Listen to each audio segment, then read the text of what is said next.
Yo, showtime, showtime! What's going on? 4, 3, 2, 1.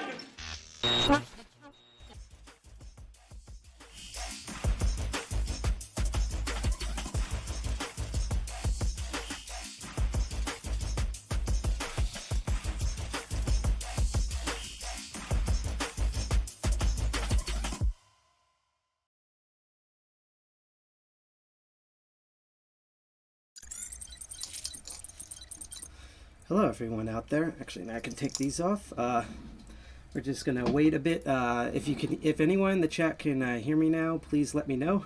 We're gonna quickly check for audio because I believe I configured this correctly. Because remember, I'm an old man, so we're gonna find out in a couple of seconds here, and then we're gonna get this pody and horse show on the road here, as they say in the old wested days from where I grew up.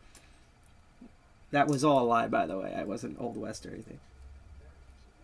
Perfect. Awesome. Hi. Hello, all you lovely people out there. Welcome to the DCG 201 meeting.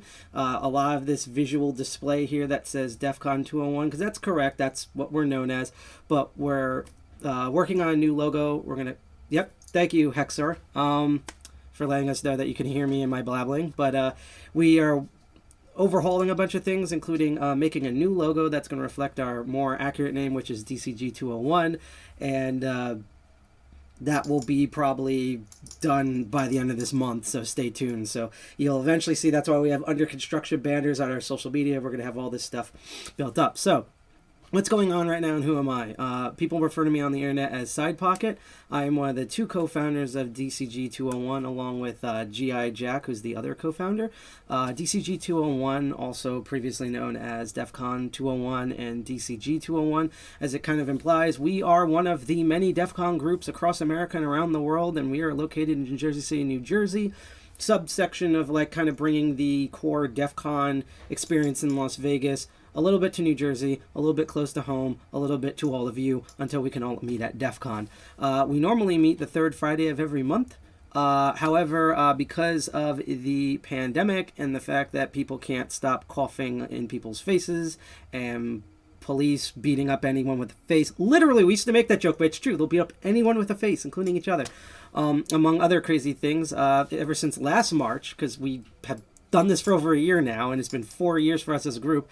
We've been live streaming our meetups, and this is the third Friday of the month, so this is the April live stream. And even though the scheduling is going to be a little bit of crazy because of stuff that happened at the last minute, we have a lot to do in here. So to end the spiel, if you want to know more about us, you can go to our website, which is at defcon201.org, and I'm actually going to post that link into the chat right now. There you go. You can go to defcon201.org, and we're all over the place. If you've seen us on, Twitter at defcon201nj, or defcon201 on Instagram, or the hostducks.social since it's Mastodon, or Onion and everything, we're all over the place. You can go to our website for some of those. If you want kind of the master list of all of them, hi Dilmona. I just posted a link tree that has all of those in there. Also, if you like all the content that you're going to see today, you can hit that bell on YouTube and like, share, and subscribe on Twitch, D Live, and YouTube, of course. And also, hi everyone out there on Diode Zone. Hi all the elite hackers out there watching this on NVIDIA's through Tor. It's like an amazing amount of privacy. And also, hi for everyone who's unfortunately stuck on Facebook. In fact, if you are on Facebook, you can chat with us, but you have to go through a bunch of hoops because it's Facebook. So here's the link that you can go to if you're on Facebook for all of that. If you do follow us or subscribe, it's completely free. We're not monetized affiliate bull crap where we do dances and stuff, or like get in bikinis and sit in a pool. Maybe one day, but not now. You'll see notifications for them. Everyone will be excited. We cheer you on. There'll also be instant notifications, which is a cool way to earn cryptocurrency while you watch our stream. So without further ado, we're going to do our pre-shows and get about an hour for everyone to show up. And this is going to be a Hacker AF meeting, no matter how the hell it goes. So I'm going to switch over to our chat screen right now. And if everything works out, because we are a uber elite hacksaw stream, which means that 80% of the time nothing works, I'm going to load up this URL, and this should take us right into this awesome pre-show talk, which is by the awesome people who do what's called Black Hat events. the Black Hat webinar events, which are basically kind of like online meets. Let's rewind a bit, but for Black Hat people. And this pre-show is going to be about not just ransomware itself. You're going to see some code, but particularly how the entire dark web marketplace of ransomware happens. So here are these three gentlemen who's going to take it away for a pre-show. Again, thank you, Black Hat, for having these type of talks and letting us stream these type of talks and get them out to more people. So enjoy as we go, shave and set up and jump out a window and everything. Hope you enjoy it. Webcast is designed to be interactive between you and our presenters. Later in the program, we'll ask for your feedback.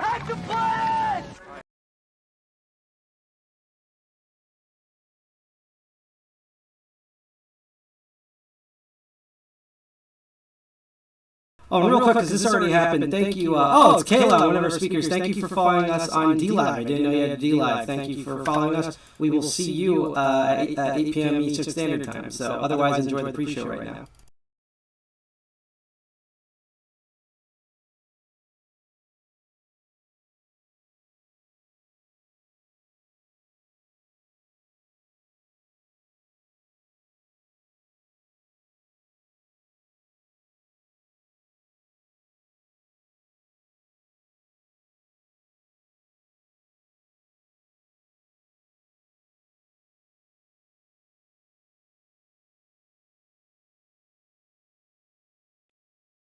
We strongly encourage participation and are happy to take your questions and comments.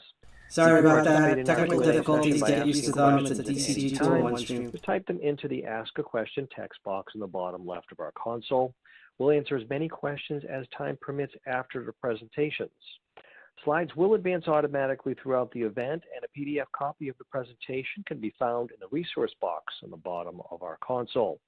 At this time, we recommend you disable your pop-up blockers.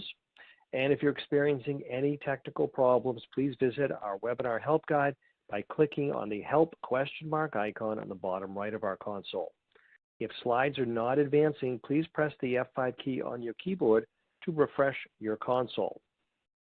And now on to the presentation. It's not finished. The evolving maturity in ransomware operations. Discussing today's presentation will be Mitchell Clark, Principal Incident Response Consultant with Mandiant. We also have Tom Hall, Principal Incident Response Consultant, also with Mandiant. Then we'll hear from our sponsor presenter, Joe Slowick, Senior Security Researcher with Domain Tools. Now first, we'll hear from Mitch. Thank you for that intro, Steve. Hello, everybody. My name is Mitchell Clark. I'm joined by Tom Hall, and we're both incident response consultants that work for Mandiant. Today we'll be talking about what Mandiant has seen globally in ransomware operations and how they've changed. 2020 was a huge year for ransomware. Intrusions are increasing both in terms of the number of organizations being hit. They're becoming more impactful. They're increasing in terms of payouts and ransoms being thrown at organizations. And 2020 saw a rapid increase across the globe in terms of the impact to organizations. So for those that aren't familiar with Mandiant, we're a cybersecurity company, a whole bunch of different services, but we're global. And one of the main services we provide is incident response. So we typically respond to nation-state intrusions. So those are intrusions by governments for espionage purposes. But we also respond to criminal and ransomware intrusions where the goal is to deploy ransomware as far and as wide within victim organizations as possible. So today we'll be talking about what we've seen in 2020 and we'll make some predictions about where we see ransomware going. So both Tom and I are based in London. I've been with Mandiant for just coming up to 3 years now. Prior to working for Mandiant, I worked at the Australian Cybersecurity Centre in Canberra, doing incident response there as well. Yeah, hey guys, it's Tom here. As Mitch said, based here in London, in the UK, within the incident response team for Mandiant. I've been here now just over 5 years, and I head up our European incident response function. So just to start us off today, really, to give everyone kind of a background on kind of the trends of ransomware operations through the years. Now we've seen this changing. So some of you obviously will remember back to kind of some of the self-propagating malware that we've seen. So the WannaCries and the NotPetya's, pretty basic, worm-like, fairly devastating in terms of effect. And we're seeing kind of the trend move away from that to manual detonation. That's really kind of where we're going to focus our talk on. So depending on how the operators push that out, there has to be some kind of manual detonation of that file. Now, how that kind of broadly kind of looks is you have two kind of trends of where that's going. You've kind of got what we call kind of spray and pray. So you may have systems that are vulnerable to a particular CVE, so if you think to Exchange more recently, where people are taking advantage of a pretty widespread vulnerability just to push that out as far as possible, but not really targeted. And we have what we're going to focus on, so that's kind of the targeted deployment. So identifying organizations they want to hit, typically maybe based on turnover, as we're looking at large payouts, and really following kind of an APT-style intrusion life cycle. Now, for these, it tends to fall into two categories.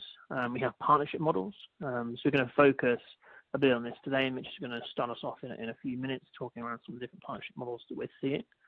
This is where an operator may work with other operators to provide a platform to work off of, through to kind of self-managed. So it may be actors who have their own ability to target organizations and develop intrusion life cycles, all the way through to deployment and ransomware negotiations. Now, as we're focusing really on APT-style ransomware intrusions, I guess it helps to give you an overview of what is the impact of you as an organization being impacted by an APT group, right? And it's important to consider this to then understand what the real risk of having a sophisticated ransomware operator in the environment is. Now, if we're considering a typical APT attack, pretty early on within that breach, we can anticipate that they'll have domain admin access to the environment. This means that lateral movement to other systems is fairly rudimentary for them, and they can deploy multiple tool sets across the environment with fair ease. And one of the things really to understand is very early on within the intrusion, you will have multiple systems have various persistence mechanisms. So different backdoors that give attackers access to those systems to allow them to either talk out or to talk within the network. So kind of almost like a peer-to-peer kind of network within your environment. And we even see some systems with multiple persistence mechanisms, just so they can mask within that traffic, and hope that if you do take kind of remediation action, you miss some of it. And then on top of that, it's probably likely there's some form of sensitive data relating to your business that's been taken. Now, that's kind of a typical APT intrusion set, and it's important to remember that as these operators develop these kind of strategies, we have to consider these as an impact to our environment, as well as the ransomware threat itself. But the problem comes really for organizations when you tie those two together. And we add in both the APT repercussions that we just talked to, but also then what happens when you have ransomware. Now, as well as having somebody who has domain admin access to your environment, they have multiple ways of persisting within your environment and talking out and preventing you from removing that access. They've probably taken data, and they may be using that to blackmail you. But you're now also facing the added issue of your IT infrastructure may be down. So what do you use to patch your systems? It may be SCCM. The attackers may have access to that. They may have locked that down and preventing you from accessing it. And really importantly, you may not be able to function as a business, right? So if you are on the board of a fairly large organization, you're now faced with the issue of you can't on a day-to-day basis function, and you may not be able to make money, and you may have to report to shareholders, which really causes problems for organizations. Thanks, Tom. So this is why ransomware is such an issue. Why 2020, and the years prior, but especially in 2020 and now in 2021, why ransomware is such a big issue. Because the ransomware operators have learned that if they behave like APT intruders and they go for a longer, more persistent intrusion, they can deliver more devastating ransomware deployments, bringing businesses to the very to a complete halt, unable to complete or continue the business at all. So one of these groups that we'll cover today is called REvil, sometimes called Sudanakibi. REvil first appeared in May 2019, and it operates an affiliate model run by a criminal that goes by the name of Unknown, or UNKN. So what is a ransomware affiliate model? It's ransomware as a service. It's not dissimilar to what we see in other industries, legitimate industries. It's a scale-up operation of what ransomware can become if you start to automate a whole bunch of functions that waste people's time, waste the operator's time, the criminal's time.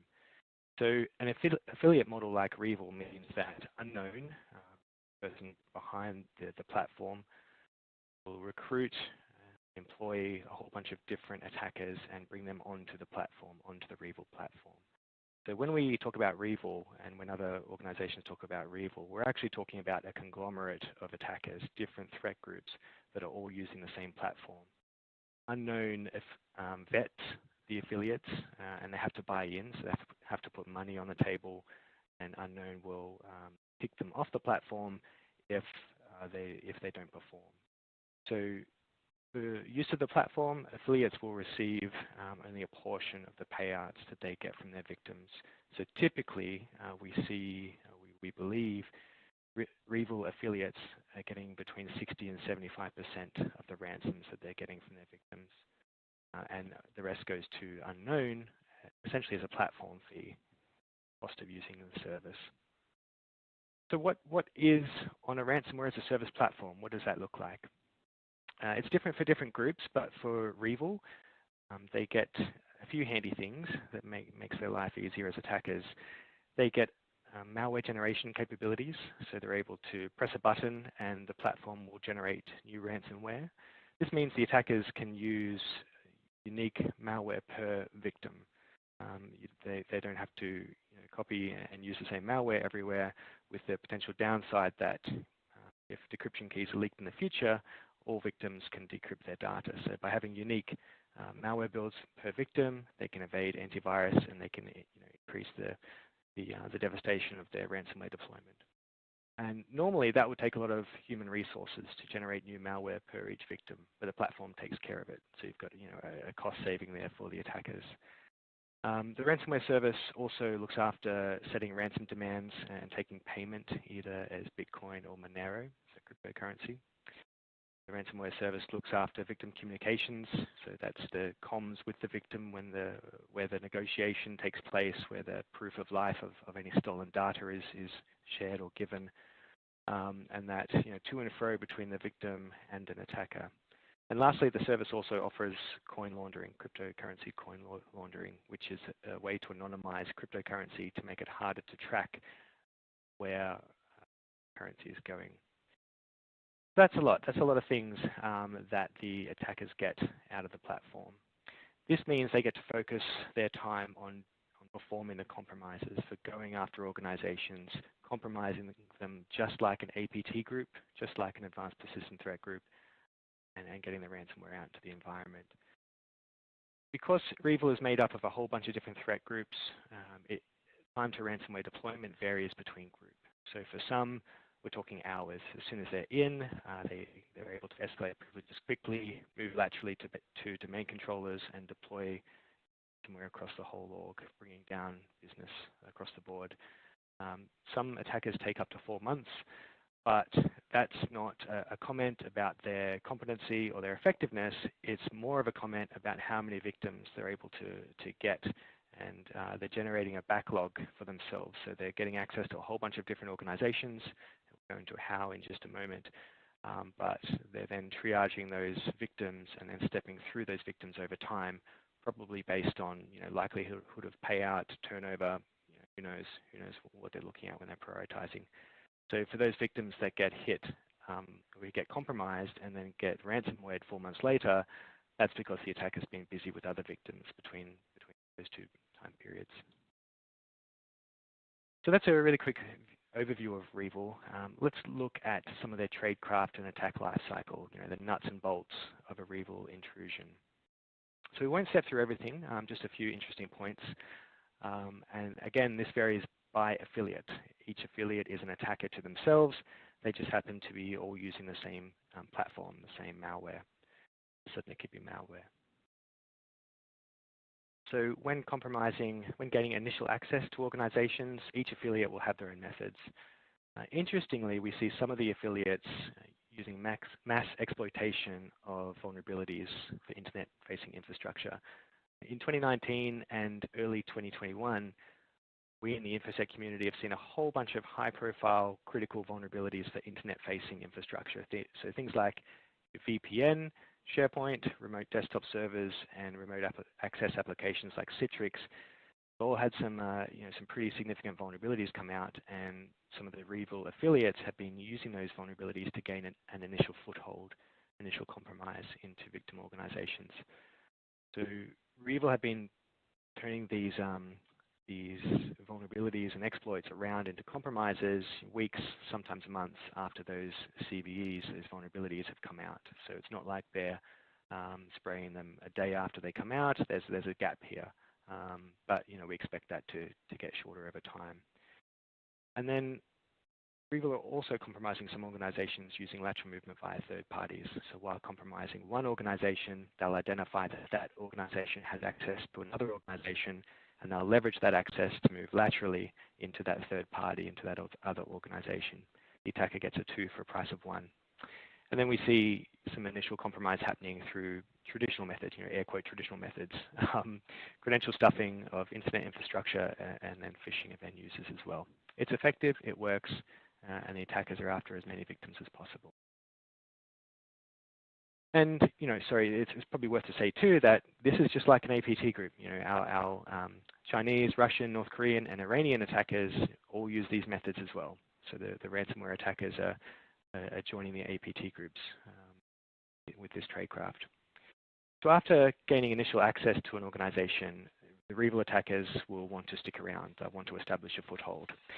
Some of these attackers are kicking straight into a full ransomware deployment immediately, but like I said, others are taking their time. So they establish a foothold to guarantee access into the future. So they do this with a few different methods, and it varies. Got some examples up there on the screen, such as Cobalt Strike, the beacon backdoor. That's part of the penetration testing framework. We see abuse of legitimate credentials for VPN access, and we also see some of the affiliates installing web shells, which are backdoors that can be installed on internet-facing web servers. Nice little screenshot there. So we won't go through the whole attack lifecycle for REvil, purely because it looks like any other attack lifecycle. We've got initial compromise to get in. We've got established foothold to maintain that access. And then REvil, just like all attackers who are compromising organizations, we see the step through the privilege escalation, recon, lateral movement, and persistence cycle. So this is the part where the attacker gets to be as privileged as any domain admins in an environment. They get to learn the environment, so they're scanning, they're getting information out of Active Directory to learn about, what computers does the victim have, what's their posture look like. They're doing all the things that they need to do to understand the environment, enough to say or to get to a point where they can deploy ransomware across as much of the organization as possible. The whole goal for these crews is to get to that point where they have absolute privilege, so domain admin or a service account of similar privilege, and access. So they've learned how to best deploy that ransomware. And then they'll kick on to perform that action. They'll sometimes steal data out of the environment to assist in the extortion efforts. They'll steal sensitive data or commercial data in an attempt to have more influence or have more chance of getting a payout from the victims. And once they've got that data, it's time to deploy ransomware. We'll go into some of that later stage and walk through how they perform these actions. Data theft is interesting. So in some cases, they are taking data simply by compressing it up using compression tools and copying it out of the environment. That's what we see a lot in APT intrusions, so nation-state/espionage intrusions. But interestingly, we're also seeing them install cloud data synchronization software on servers of interest. So cloud data synchronization software, things like mega.nz, pcloud, those are applications or platforms just like Google Drive, Microsoft OneDrive, cloud storage. So the REvil attackers are identifying servers of interest that hold sensitive data, whether that's a file server, a SharePoint server, or something similar, and installing mega.nz or pcloud and syncing that data up to the cloud. Mega.nz is quite popular because it's got pretty good transfer rates. So the attacker installs the software, kicks off the sync, and then the attacker has access to that victim data that's been pushed up into the cloud. So once the attackers have some data to double extort, data theft plus ransomware, it's time to get ready to deploy the ransomware across the environment. One of the things we've seen a few of the REvil affiliates do is to disable antivirus across the entire estate. A lot of antivirus platforms now are getting pretty good at identifying Sodinokibi, the ransomware used by REvil. So to prevent this antivirus detection, the attacker is logging into the cloud antivirus console to disable it across the entire fleet. So the attackers are taking their privileged position, their privileged access to victim organizations, log in just like any other admin would to the antivirus solution and turn it off. If they can't get access to the antivirus console, they'll deploy scripts across the entire estate to disable antivirus. So in this case, we've got a GitHub script, a system admin GitHub script, perfectly legitimate, used and created to help system admins in their business. And the attacker will deploy this across the whole organization to disable, in this case, ESET antivirus. Additionally, before deploying the ransomware, after disabling antivirus and stealing data, these attackers are deleting backups.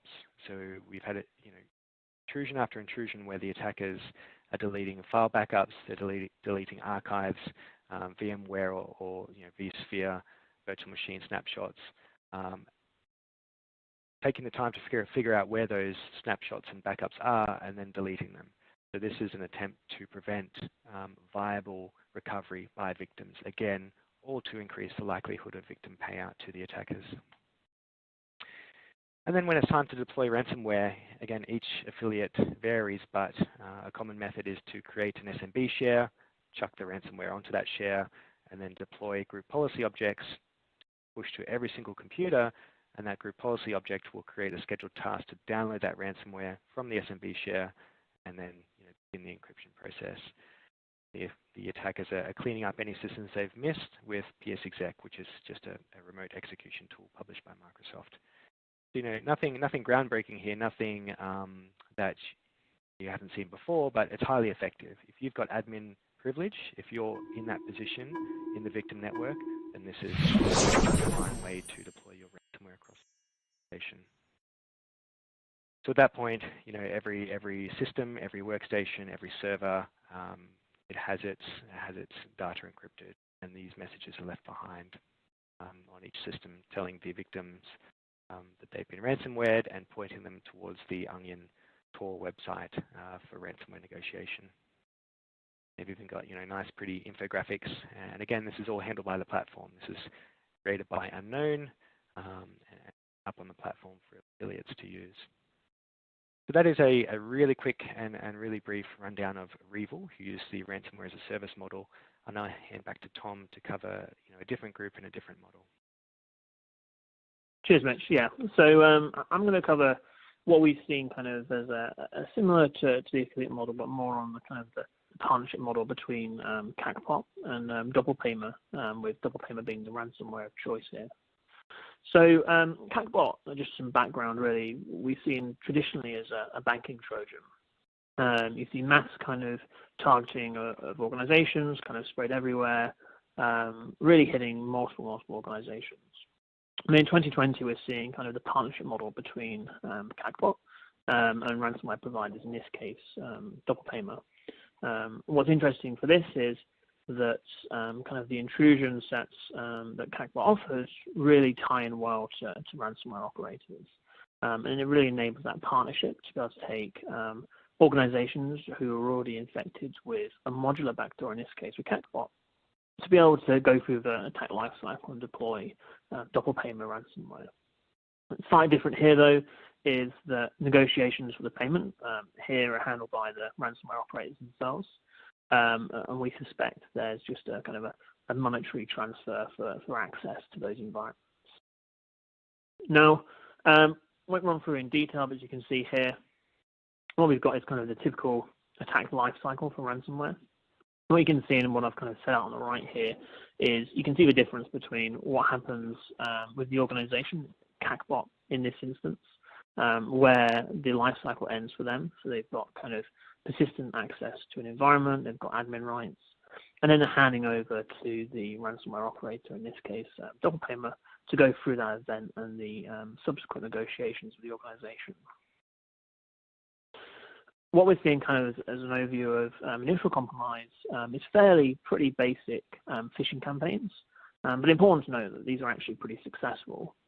What you can see here from one we saw kind of a live intrusion in 2020 is literally just a hyperlink to an email, targeting specific parts of the business, getting them to click the link.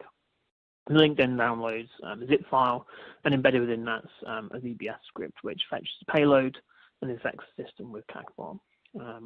This is quite familiar to us as we're seeing APT intrusions. Is not all the time are these phishing campaigns really sophisticated, but more and more they're successful, and that's what really matters to the operators themselves. Now, as I said, CACbot's modular, which means there's certain capabilities the attackers can choose to load. And we'll run through a few of these just to give you an idea of what we're seeing in the wild, where it's being used, particularly where it's being used alongside these ransomware intrusions. Now, as we said, data theft is really important, and it typically is seen alongside encryption events for a secondary way of blackmailing organizations. Now, what CACbot allows the attacker to do is to load in an email staging module. Effectively, this creates a MAPI connection to a local Outlook client on the kind of user system. And this then effectively enables them to be able to download MSG files to the local drive. And these are then kind of zipped up to be compressed and sent back upstream on the C2 channel for CACbot. Really basic, really easy, but allows kind of mass email targeting of users to be taken.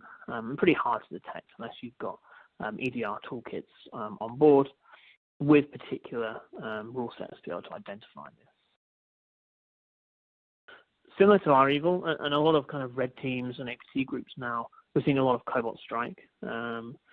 This can be launched in two ways with CACbot. We can either see it as an arbitrary download. So the payload can be pushed to the system, executed, and run in memory. But it can also be loaded as a custom module within CACbot. So this can be loaded in as an additional module, and it can interact with kind of the typical Cobalt Strike C2 channel through CACbot, really giving the attackers multiple ways of persisting on a system, which means that if you do catch the CACbot infection itself, you may not find the in-memory Cobalt Strike, allowing that additional channel on a system. And then the final kind of module we'll touch on is Web Injects. And this is really kind of typical of the banking Trojan kind of tool set. What we are seeing, though, is a lot of targeting of Northern American organizations, as you can see here for the little excerpt below.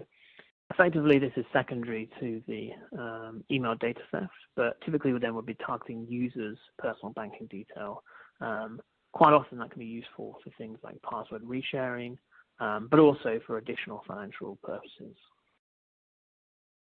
That's CACbot. DoublePaymer, just to give you a kind of view of what this is and why this is different and interesting for us as a kind of a ransomware method. We're seeing this being pushed out by a few different means. So group policies is the primary one. You see most attackers will hit a domain controller, and they'll want to set up a GPO rule set, right, to push this out. Particularly as well targeting things like SCCM. They'll set up bits jobs. They'll use scheduled tasks, PsExec. They'll push this out. It's kind of typical of any kind of ransomware or APT intrusion set. But why this is interesting to us and why this is different to kind of the REvil tool sets is there's a lot more disruptive behavior going on here. So when Document Paymer is loaded on a system, the first thing it does is it enumerates all of the users for the local system, and it changes the password for those users to lock them out. It does this by taking a pre-configured string, as you can see here, and an MD5 hash of the computer name. It concatenates these two together, and it resets the password for all the users to lock them out of the system whilst they're pushing out the encryption, encrypting the files, and being as disruptive as possible. To then persist, it takes a legitimate service that's run with the system build, and it takes a copy of this and makes a backup of it, and it appends it with a service name of -1, and it's then persistent by replacing the original binary. So it takes the encryption binary that's going to be detonated to encrypt the system, and it then runs this as the legitimate service, which they already have admin rights, which allows them to do, which means they can be persistent. But it's also really hard to detect and to remove. And why it is hard to detect and remove is the next stage is there are changes to the boot configuration database. So they remove the ability for system recovery. So effectively the startup repair as you load up Windows, as you would typically do in a ransomware case, is removed. And they also change the safe boot configuration. So all of the default services, and those are the services they're now persisting as, they're started up when you go into safe boot. So even if you catch this before the encryption starts and you try to go into recovery mode, you're locked out from that as the user, and you're locked out from that with your user accounts. And then finally, it reboots the system, and it's at this point when all of the files are encrypted, right? This is the point where, from this point on, if you don't have offline backups, you really are finding it difficult.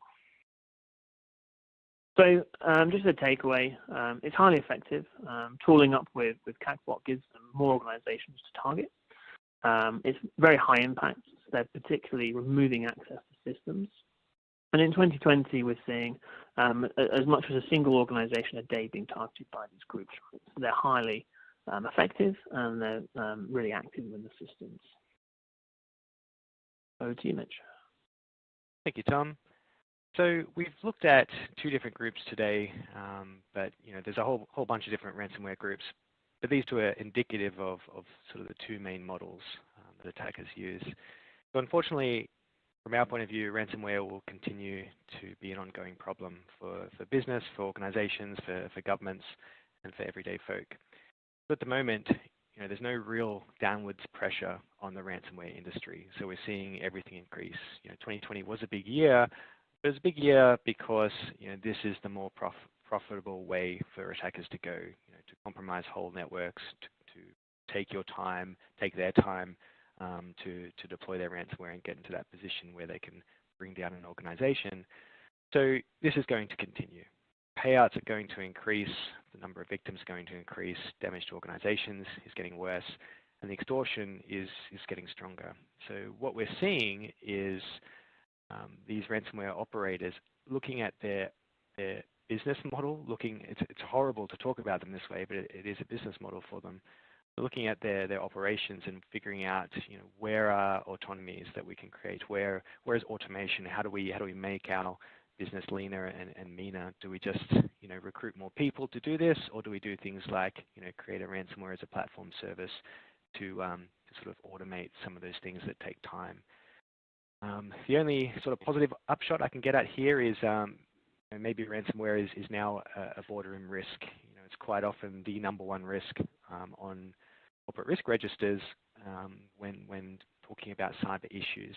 An APT intruder, a nation state, will steal your data for national goals or whatever the reason is, but a ransomware intruder will behave in the same ways, take advantage of the same things, and the whole goal is to damage your organization. So with that increased focus, potentially comes some increased budget to fix some of these things. In terms of the attackers themselves and their tradecraft, we probably see them becoming more stealthy. They're incredibly noisy when they're in. There are plenty of moments of detection, moments where you can find them. As they're stepping through that attack life cycle, there's multiple chances to get them there. Privilege escalation, network reconnaissance, lateral movement, persistence. They're using, well-known techniques, well-known tooling, and there's plenty of chances to get them. So they'll probably have some pressure to clean up some of their tradecraft. And we saw this with Chinese nation-state intruders 10 years ago, 8 years ago, whatever time period. Chinese intruders were quite noisy, but now they're hard to find, because they've had that pressure to improve the tradecraft, duck below that noise level, and ransomware intruders might have to do the same thing. We might see some tooling improvements, but that's a guess. But we probably will see them being more effective at each stage. So getting to domain admin faster, doing ransomware, better methods, and getting smarter about how they delete backups or how they steal data. I think for the next little while we'll see continued focus on edge devices. Like I said at the start, 2021 has seen a few more really interesting vulnerabilities come out for edge devices. So they're a great way into organizations, because you can scan the whole internet and compromise a whole bunch of organizations that are vulnerable at the same time.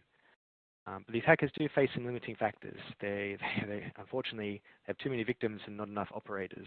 So currently, their profits are limited by how quickly they can move through some of this backlog, which is a horrible position for us as defenders to be in. So until there's downward pressure from law enforcement, our job is to make sure we continue to improve security and continue to improve resiliency. Like I said, these folk are detectable, and stop them. It's just about making sure we've got the right eyes and the right controls in place to make their life hard. So thank you very much for listening in to Tom and I. The question and answers at the end, but I'll hand across back to Steve. Thanks, Steve. Okay, thanks, gentlemen. Excellent presentation. Next, we're going to hear from our sponsor presenter, Joe Slowick, Senior Security Researcher with Domain Tools. After Joe, we'll take audience questions, and so stick around for that. Joe, over to you. Thanks, Steve. So hello and welcome, everyone. We're going to take a slightly different track after the really thorough and well-done presentation by my friends over from FireEye Mandiant, and look into the implications behind the rise of ransomware-related operations, specifically how this might make this space for either intentional or unintentional destructive or disruptive operations. First, just a little bit of background who I am. I'm a senior threat researcher at Domain Tools. Previously, I have worked in the industrial control space with Dragos and various roles in the U.S. government, such as at Los Alamos National Laboratory. Currently, I work for Domain Tools, which is a company providing threat intelligence data, specifically on network data and domain information.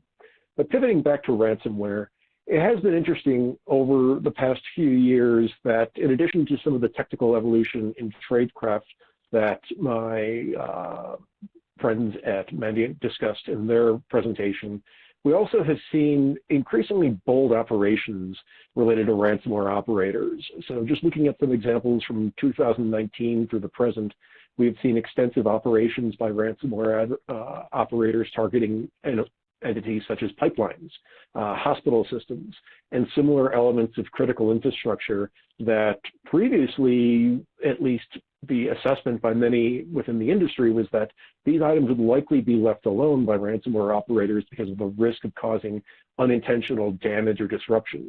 And yet, even in the midst of the COVID-19 pandemic, which has been going on for over a year now, we've seen extensive operations against the healthcare sector and similar entities, despite the criticality of these organizations to the pandemic response. So in looking at the evolution of ransomware beyond just the technical, and certainly this overlaps with some of what was discussed previously, that ransomware initially started out with opportunistic targeting of individuals via phishing, exploit kits hosted on compromised websites and similar items, moving into more opportunistic and wormable infection vectors, just trying to gather up as many infected systems as possible, and then transitioning into more big game hunting operations of very deliberate whole of network targeting and trying to hold entire organizations hostage in order to spark payment, And then, like I said, in the last couple of years, we've seen this interesting pivot into critical infrastructure or critical infrastructure related organizations for targeting purposes. And that's really concerning because even in the cases where ransomware operators, I mean, presumably they do not wish to cause destruction because they want to just get paid at the end of the day, it still introduces the risk that operations will be disrupted in some fashion. And for those who have been following along the news over the last year or so, there was a story in a ransomware infection that took place at a hospital in Germany that, well, actually a university in Germany, but spread into a linked hospital network and was initially assessed to have led to or contributed to the death of a patient that was going to be transported to that facility.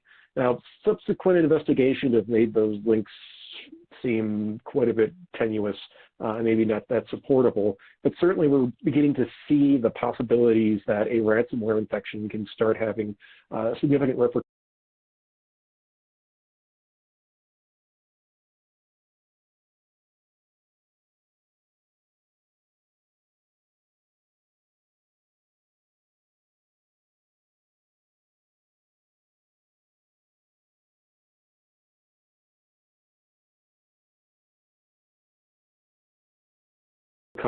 on the day-to-day operations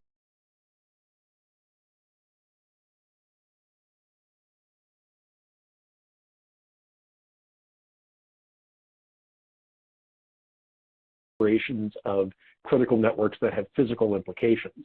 But it's not just this sort of accidental activity that we need to be concerned of, because in addition to that, there is an interesting side theme that has been moving along really since the NotPetya event in 2017, where a variant of the Petya ransomware was adapted into a wearable destructive tool that was since linked to state-sponsored operations, linked to Russian intelligence services.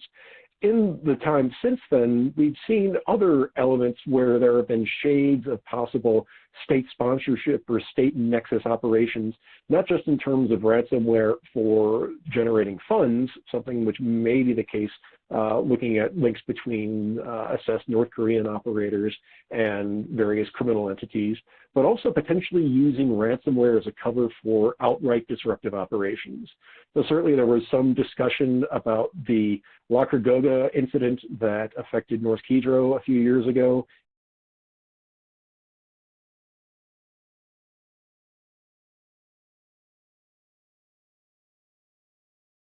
Given some of the peculiarities in that case,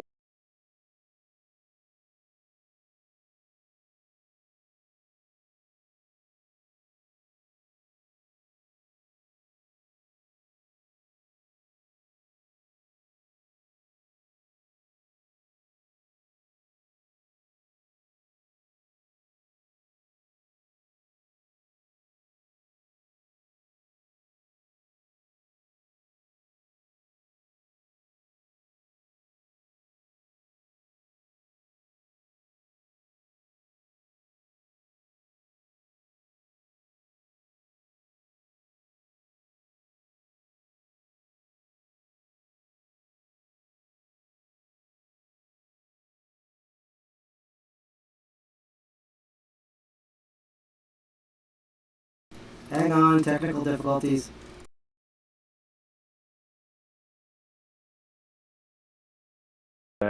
that affected Norsk Hydro a few years ago, given some of the peculiarities in that case, and there's been some in-depth research on that.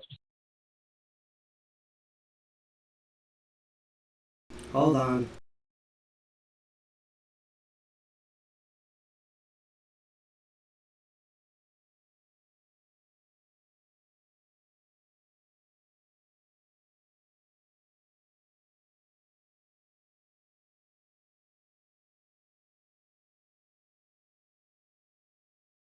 All right, just give us a couple of minutes. If not, we will begin then, because it's not DCG 201 unless major disasters happen, because we're uberly axors. So give it a moment. We're going to see if this loads. If not, we will go and just, I guess, start everything. Hopefully we'll be able to start everything early. If not, I'll just do the update spiel, because we're actually supposed to end this in 2 minutes anyhow, so here we go.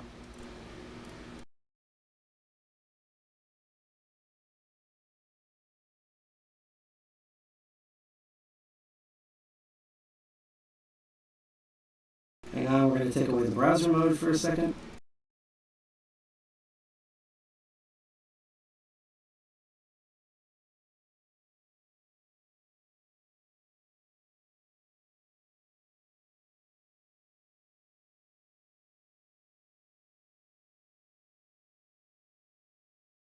We start seeing this appetite for further disruption and outright disruption to operations, we can anticipate a higher degree of likelihood for so-called knock-on effects, where a event that's really designed just for monetization purposes results in some degree of logical or physical network disruption. Finally, because this activity is continuing, it can provide space for other actors to take advantage of this space to masquerade what's effectively a wiper, perhaps a little bit better designed NotPetya, as a ransomware infection, just without really requiring or intending to go into the actual negotiation and payment of ransom. So overall, what we're seeing is a threat landscape where there are a number of different elements that defenders and asset owners and operators need to be concerned about in terms of how this overall ecosystem is evolving in both technical fashion as well as in terms of the targeting and implications behind some of the entities that are currently at risk from ransomware operations. So with that, I do have a question slide because force of habit, but we'll do a group Q&A. I'll hand things back over to Steve to run the remainder of this webcast. Okay, very good. Thanks very much. Excellent presentations, gentlemen. I just want to alert our audience to a few things. We have a feedback survey at the conclusion of this webcast. We'd greatly appreciate it if you could respond and give us your feedback on how you thought today's went. Also want to invite you to our next webcast on April 22nd. We're going to push out a link here, and hopefully you can join us. It's going to feature some video demos of some hardware, and we'll have Joe Grand participating and presenting. So hope to see you on April 22nd for that. Entitled Hardware Hacking Party Tricks, Techniques for Exploring, Manipulating, and Exploiting Embedded Systems.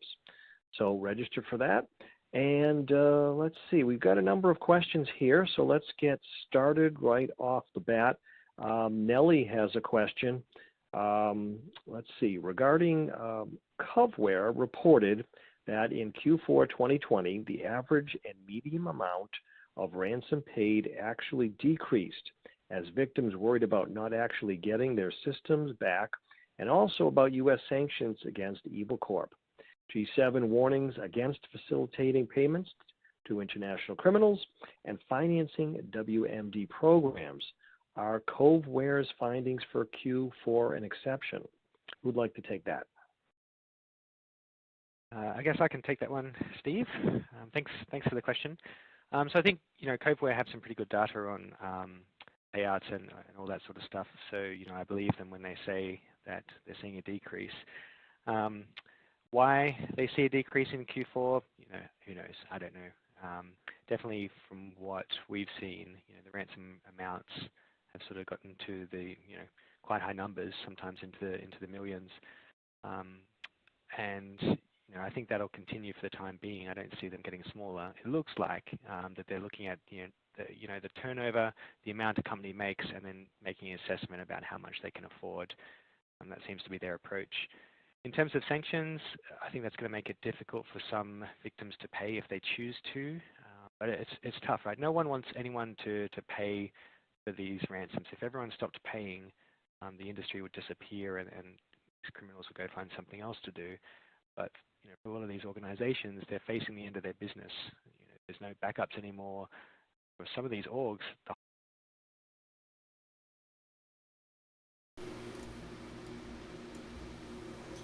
Okay, and that is the that was our pre-show from Black Hat Webcast talking about the whole ransomware market. Again, we weren't going to do the full thing because, we only have a certain time limit in getting into things, but we were very gracious for Black Hat in order to do that on the show. And also what's kind of neat too, and I'm going to see if I can adjust this, we now have like kind of better lighting. So I'm going to see here, let's see what type of brightness. Either one makes me look like a serial killer, so we're going to figure out this light. Let's see, there we go, that's more comfortable. We'll kind of go over that a bit. So, thanks again out there for Black Hat. And we're going to get into the meat of our meetup and kind of the topics. Thank you. Ooh, marvelous. That's a new one. I am Mr. Marvelous Man. But no, I appreciate that comment. Because I could look like a lot of other things, especially things that you find in Jersey City on the ground that come after dogs. But we're going to turn this thing off and we're just going to go through some quick news updates and things like that. And then we're going to go over to our first speaker who should be ready.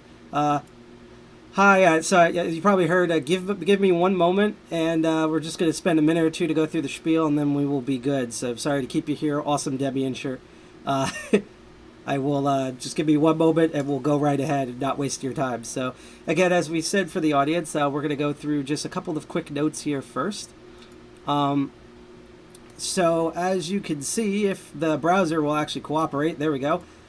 This is our April meetup, which we call Application is Meditating, and we have we at DEF CON at DCG 201, we have this whole thing where sometimes we have a lot of stuff to show, whether it's from our members or cool people that come from around the world.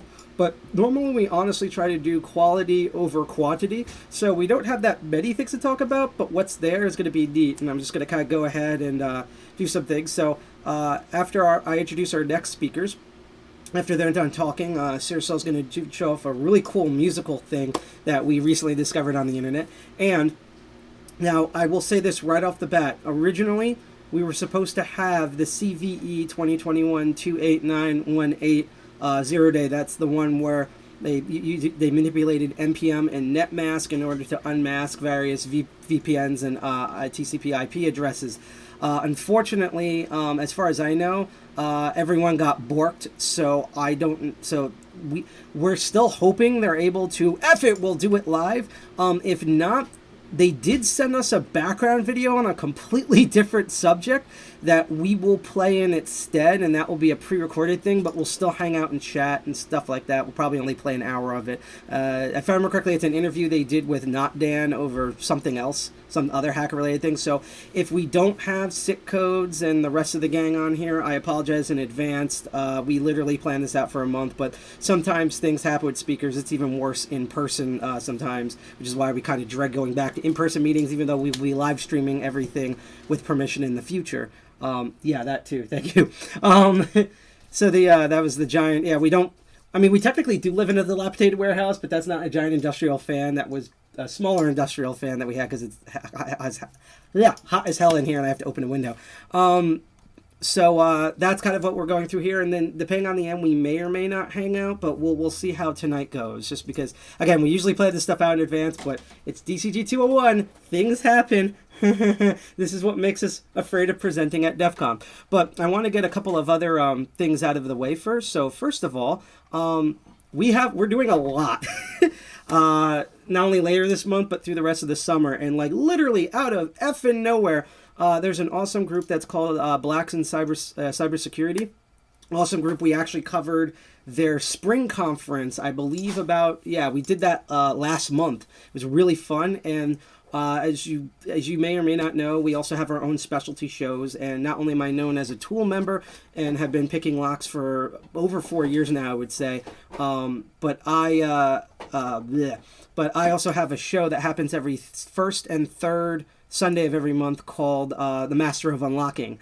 And they saw all of that, and so tomorrow, that's Saturday, April 17th at 1 p.m. Eastern Standard Time, I'm going to be doing a beginner's lockpick introductory workshop. So if you've always wanted to learn how to pick locks, or if you or if you want to ask someone questions, and it's been pandemic, so you haven't been able to ask a tool member in person or whatever at 1 p.m. Eastern Standard Time tomorrow, and I'm going to put their YouTube channel right in here. Unfortunately, it is a redirect, and trust me, that's not a Rickroll. This is one of the reasons why I hate Twitter, because everything is done through their weird redirect system. But yeah, if you go to youtube.com/c/blacks in cybersecurity, or look up Blacks in Cybersecurity on YouTube, or tweet, which we'll pin later, you'll be able to find that. It will also be in our blog after this meeting, so I hope to see you there. A couple of other quick things. Let's find this here. There is a petition started by iFixit and a bunch of other awesome people. Basically, so it's USPRIG, repair.org, and iFixit are trying to call for the FTC to actually take a real stance on right to repair. We were notified by this by Louis Rotman, who is someone who repairs Macintoshes and is doing a whole great series about right to repair right now. We, as a group that's part of the EFA, Electronic Frontier Alliance under EFF, we urge everyone, here's the link in chat, to go and sign this petition so that we can actually get like actual right to repair stuff federally, and that people don't start doing even worse stuff. So that's that petition. We're also going to be repeating that on our social media throughout the forever. Also note that starting at 5 p.m. right now, there's the Plaid CTF going on right now. It's done by the PPP, or the Pwnage something. I forgot what the 3P stand for. We probably know them from constantly winning the DEF CON CTF every year.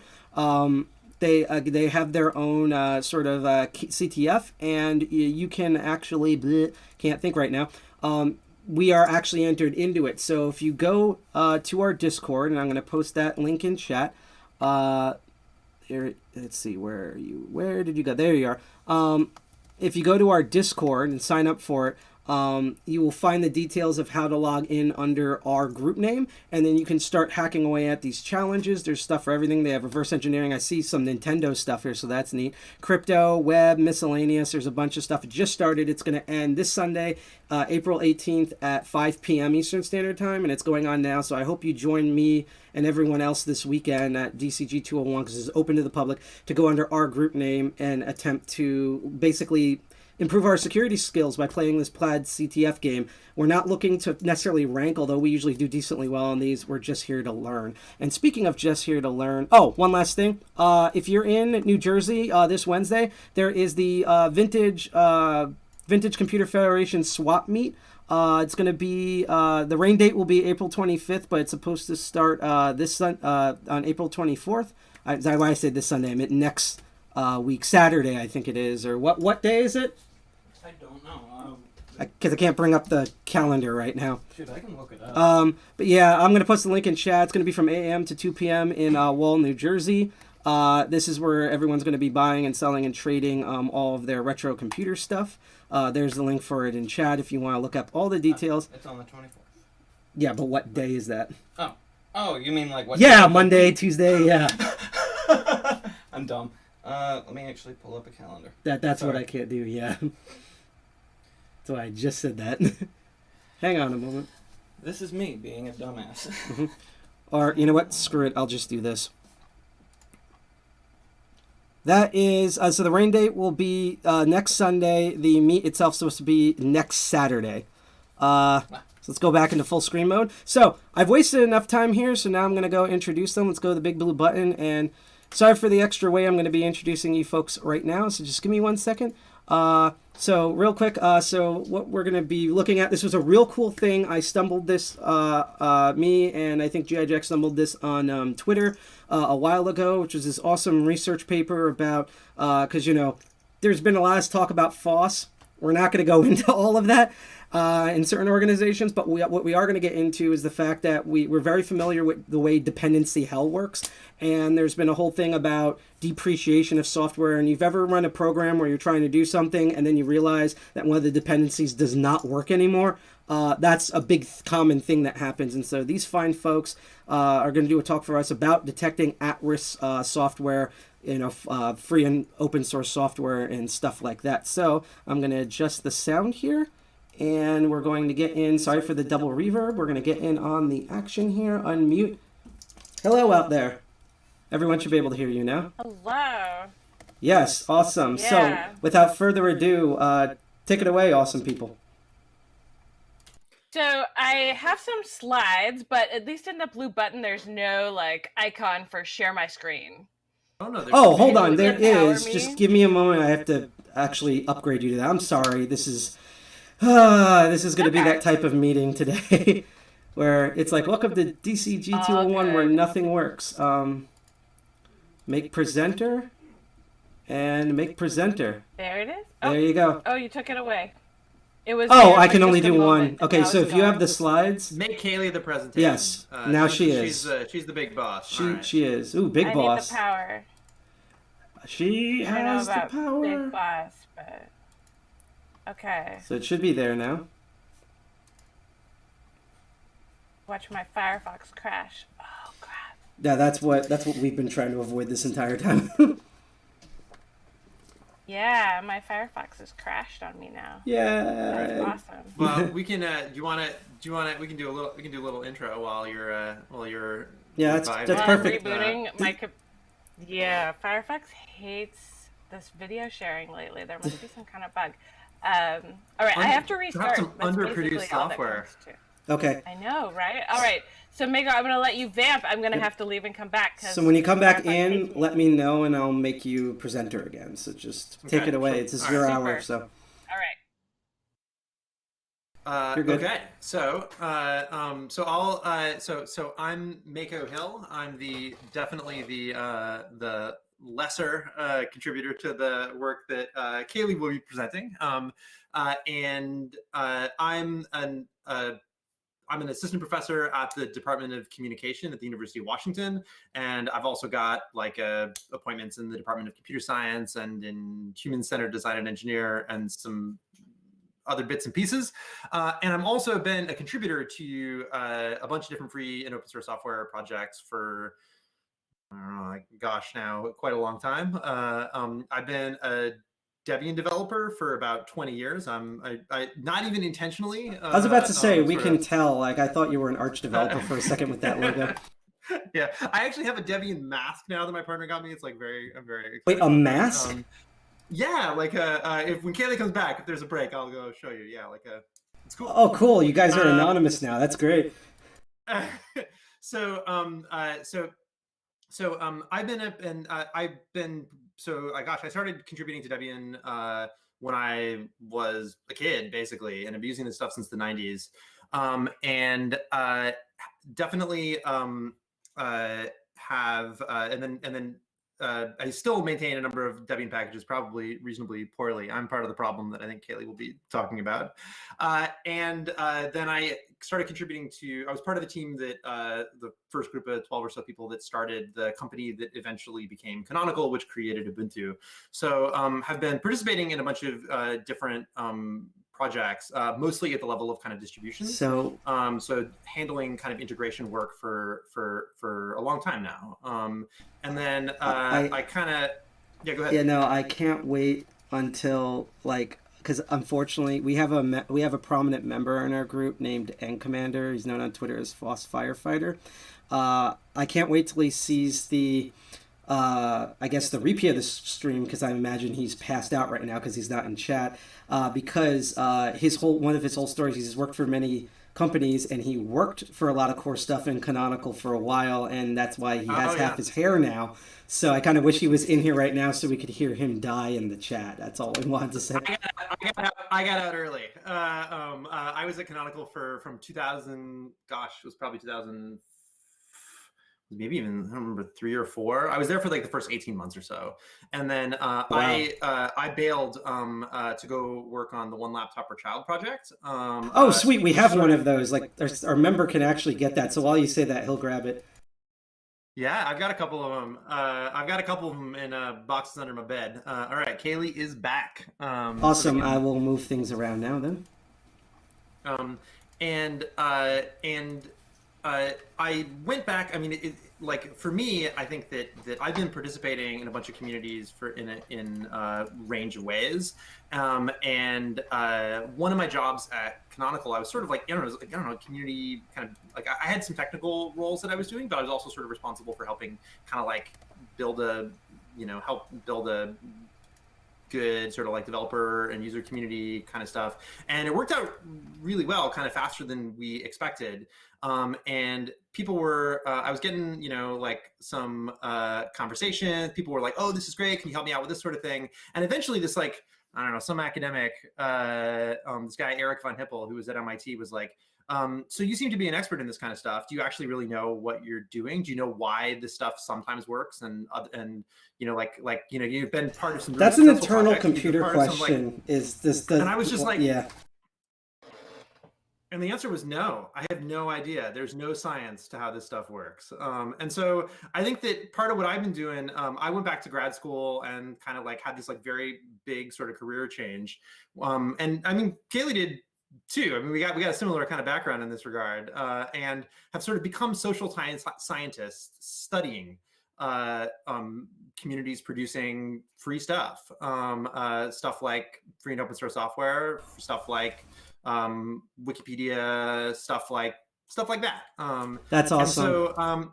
And so that's kind of our thing. You're seeing one piece of this that I connects to a lot of the kinds of things you're talking about. That's awesome, especially since I'm part of the Wikimedia NYC. And also props to, I don't know why you would do this, because this kind of ruins the slide, but we're very flattered that you decided to put our new one of our new logos from the website in the slides themselves. So we're very honored to be. So you think you've contributed less? We have our logo on these slides, and we haven't done anything besides saying, "Hey, do you want to show up? We're a bunch of schmucks." So. Well, I figured it was in keeping with the spirit of the group that I just stole it right off your website with a screen capture and stuck it on my slides without. Oh no, that's perfect. All we ask is just don't make money off of it because it's not our unique name. That's the only reason why we're not complete copy left. It's like literally the only reason why we're not. So I would say that when you want to do the presentation thing, I will just make the presentation thing large, and you can go right ahead. Yeah. So I think that Kaylee's going to be the big boss here, and so I think that I'm mostly around. I was mostly around to introduce myself, which I have now done, and to be part of any conversation that you guys want to have about this. So I have not introduced you at all, Kaylee, other than to say that you may have in some sense, similar background to me in some ways. So, and that was it. And real quick before we go on, just to let people know in the chat and stuff, if you have any questions for any of our presentators, including Kaylee and our people at risk right now in Mako, that you can ask in the chat. We will relay them over because we also have our own questions. Otherwise, as we say, keep lurking, keep learning. So just a reminder, if you have any questions, just let them know in chat. We'll relay it over. Also, if you like what you're going to see currently and so far and coming up, you can hit that bell on YouTube and hit like, share, subscribe on Twitch TV Live and YouTube. So without further ado, take it away. Excellent. Well, thank you so much. And sorry about the delay in getting everything sorted out here, but I'm glad that we're kind of rolling now. Oh, don't be sorry. Everything's like a bad pirate ship. We've been through way worse that we've caused ourselves, so don't worry. Well, I'm coming to you live from my dining room at what I call Moonbase, Iowa, but it's located in just a little north of Seattle, Washington. I'm Kaylee Champion, and the project I'm presenting today was conducted together with Mako, Benjamin Mako Hill, who you just heard from. We're part of the Community Data Science Collective, which brings together researchers from the University of Washington, as well as a bunch of other places in academia and industry. And we study dynamics of online communities, including free Libre open source software production communities. So this is us, the Community Data Science Collective. This is a group picture from our last meetup. And I'm here today to specifically talk about software, but FLAS is only one of several environments that folks in the CDSC study. I've also been doing work studying Wikipedia, anonymity seekers on Tor, influence of search engines, and along with these environments, some of my colleagues who you see in the picture here also study Discord, Twitter, Reddit, Twitch, gaming environments like World of Warcraft, the Fediverse, and so on. And we have folks from 5 different universities at this point, different departments and perspectives, communication, computer science, human-computer interaction, design, law, all these things. But we're not a closed community. We live on an open IRC channel that's kind of like our water cooler. It's on OFTC, and we're on the community data channel. We invite folks to join us if they're interested in thinking about how to do science, about online communities. You can come hang out with us. Maybe half the people in that community data channel are non-academic folks. And I have a context slide at the end if you want to check that out. We release our data and code openly. We post papers without paywalls. And we're always grateful when we can talk directly to tech groups, enthusiasts, hackers, activists, and so on. So thank you so much for this opportunity. We're super thrilled to be here. And I want to share our appreciation for the Ford Sloan Digital Infrastructure Initiative that made this project possible. The research project I'll share with you is a published project that was presented at the IEEE International Conference on Software Analysis, Evolution, and Reengineering, which they call SANER 2021. So many of you are probably familiar with the Heartbleed vulnerability, but if you're not, it's basically a textbook example of not only system cracking, but also software neglect and a struggle to respond to software vulnerability. The Heartbleed vulnerability was announced in 2014, affected the security of SSL traffic worldwide. SSL puts the S in HTTPS, and a vulnerability in SSL therefore means that any supposedly secure web transaction could be at risk. So despite this global reliance on the package for commerce and communication, at the time when Heartbleed was discovered, the development team for OpenSSL was only 4 volunteers. So think about that for a moment. That's a very part-time effort for something that the whole internet is depending on.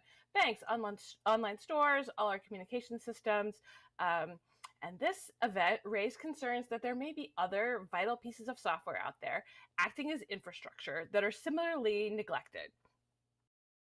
So this perspective, software as infrastructure, I just want to give you a couple of shout outs to other places that you can read and hear more about this, and then I'll kind of move on to my project. The tale of Heartbleed is really laid out nicely in this book, Roads and Bridges. She tells that story really well. Nadia Egbal does. If you're interested in reading more about the threats that vulnerabilities like Heartbleed pose, then this second article takes that kind of cyber warfare perspective on Heartbleed. It's from these researchers in Sweden. I mean, it's published in the Military Communications Journal. So it's kind of an interesting article if you're interested in that kind of stuff.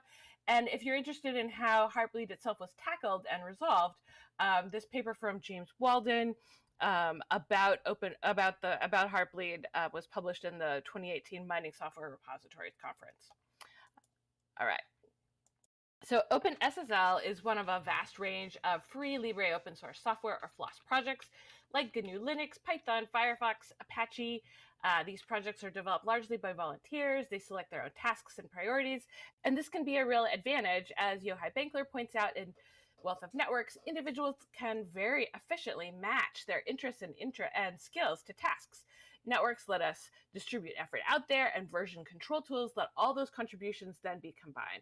This is an efficiency gain, but it may come with a substantial drawback as FLOSS has grown in popularity and become infrastructure on which modern commerce and communications rely.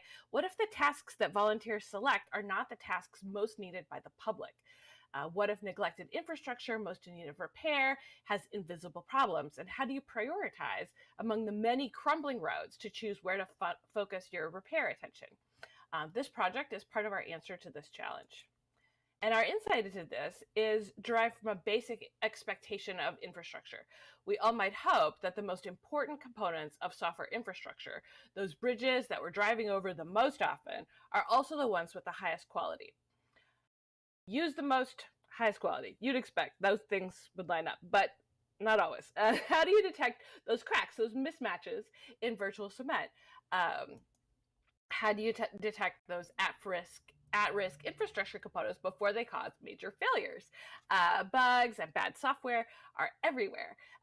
So what's just part of that kind of usual tide of break and fix, and what's a red flag? What's actually crumbling away beneath us, and how do we tell? So we call the strategy we use to detect risk relative underproduction analysis. And that might sound a little like an economist when we talk about this stuff, because there's this direct inspiration from supply and demand. In a market, supply is aligned with demand using price, but what aligns supply and demand for something that's free? This sketch shows how we might think about the relationship between supply and demand, which we think of as quality and importance with respect to software. So in those cases where importance meets quality, we would call that component aligned, not by price, just call it aligned. Supply in terms of quality meets demand in terms of importance. But that alignment is often not the case. That software infrastructure can be misaligned. So here in this little kind of blue circle, where quality is high but importance is low, we would call that overproduction. So not a problem other than maybe some wasted effort.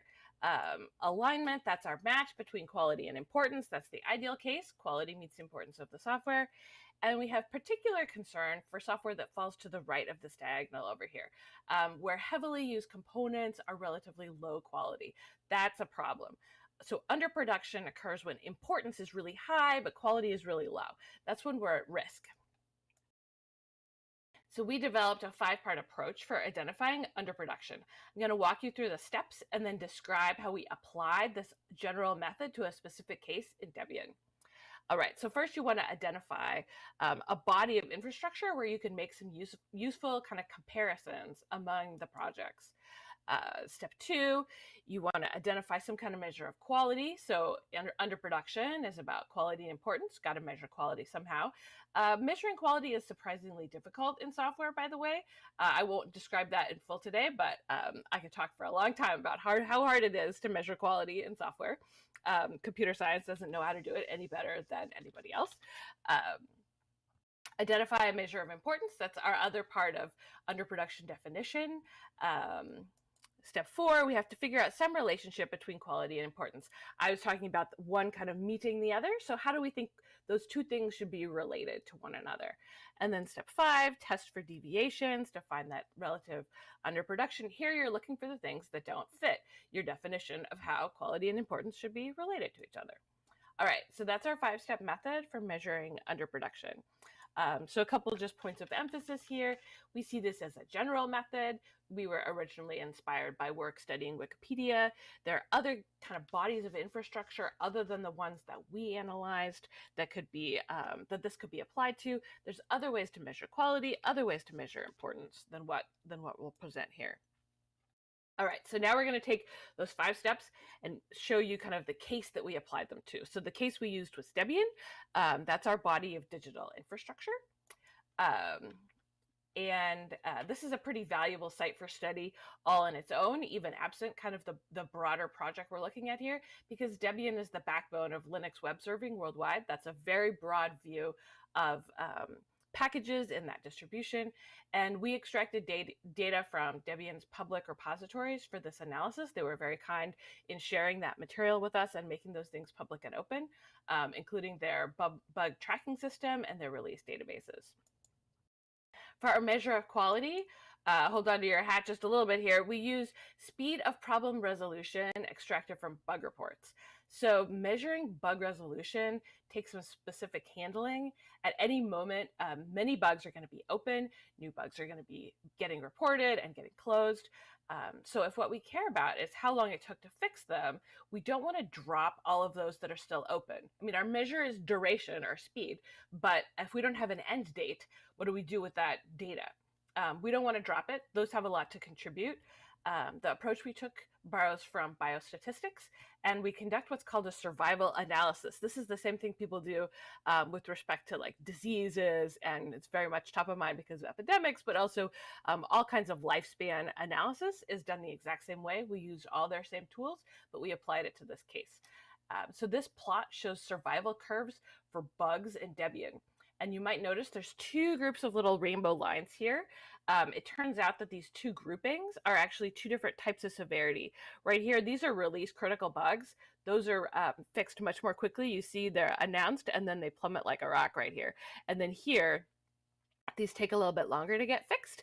These are severities that are not release critical. So minor severity, normal severity, and so on. All right.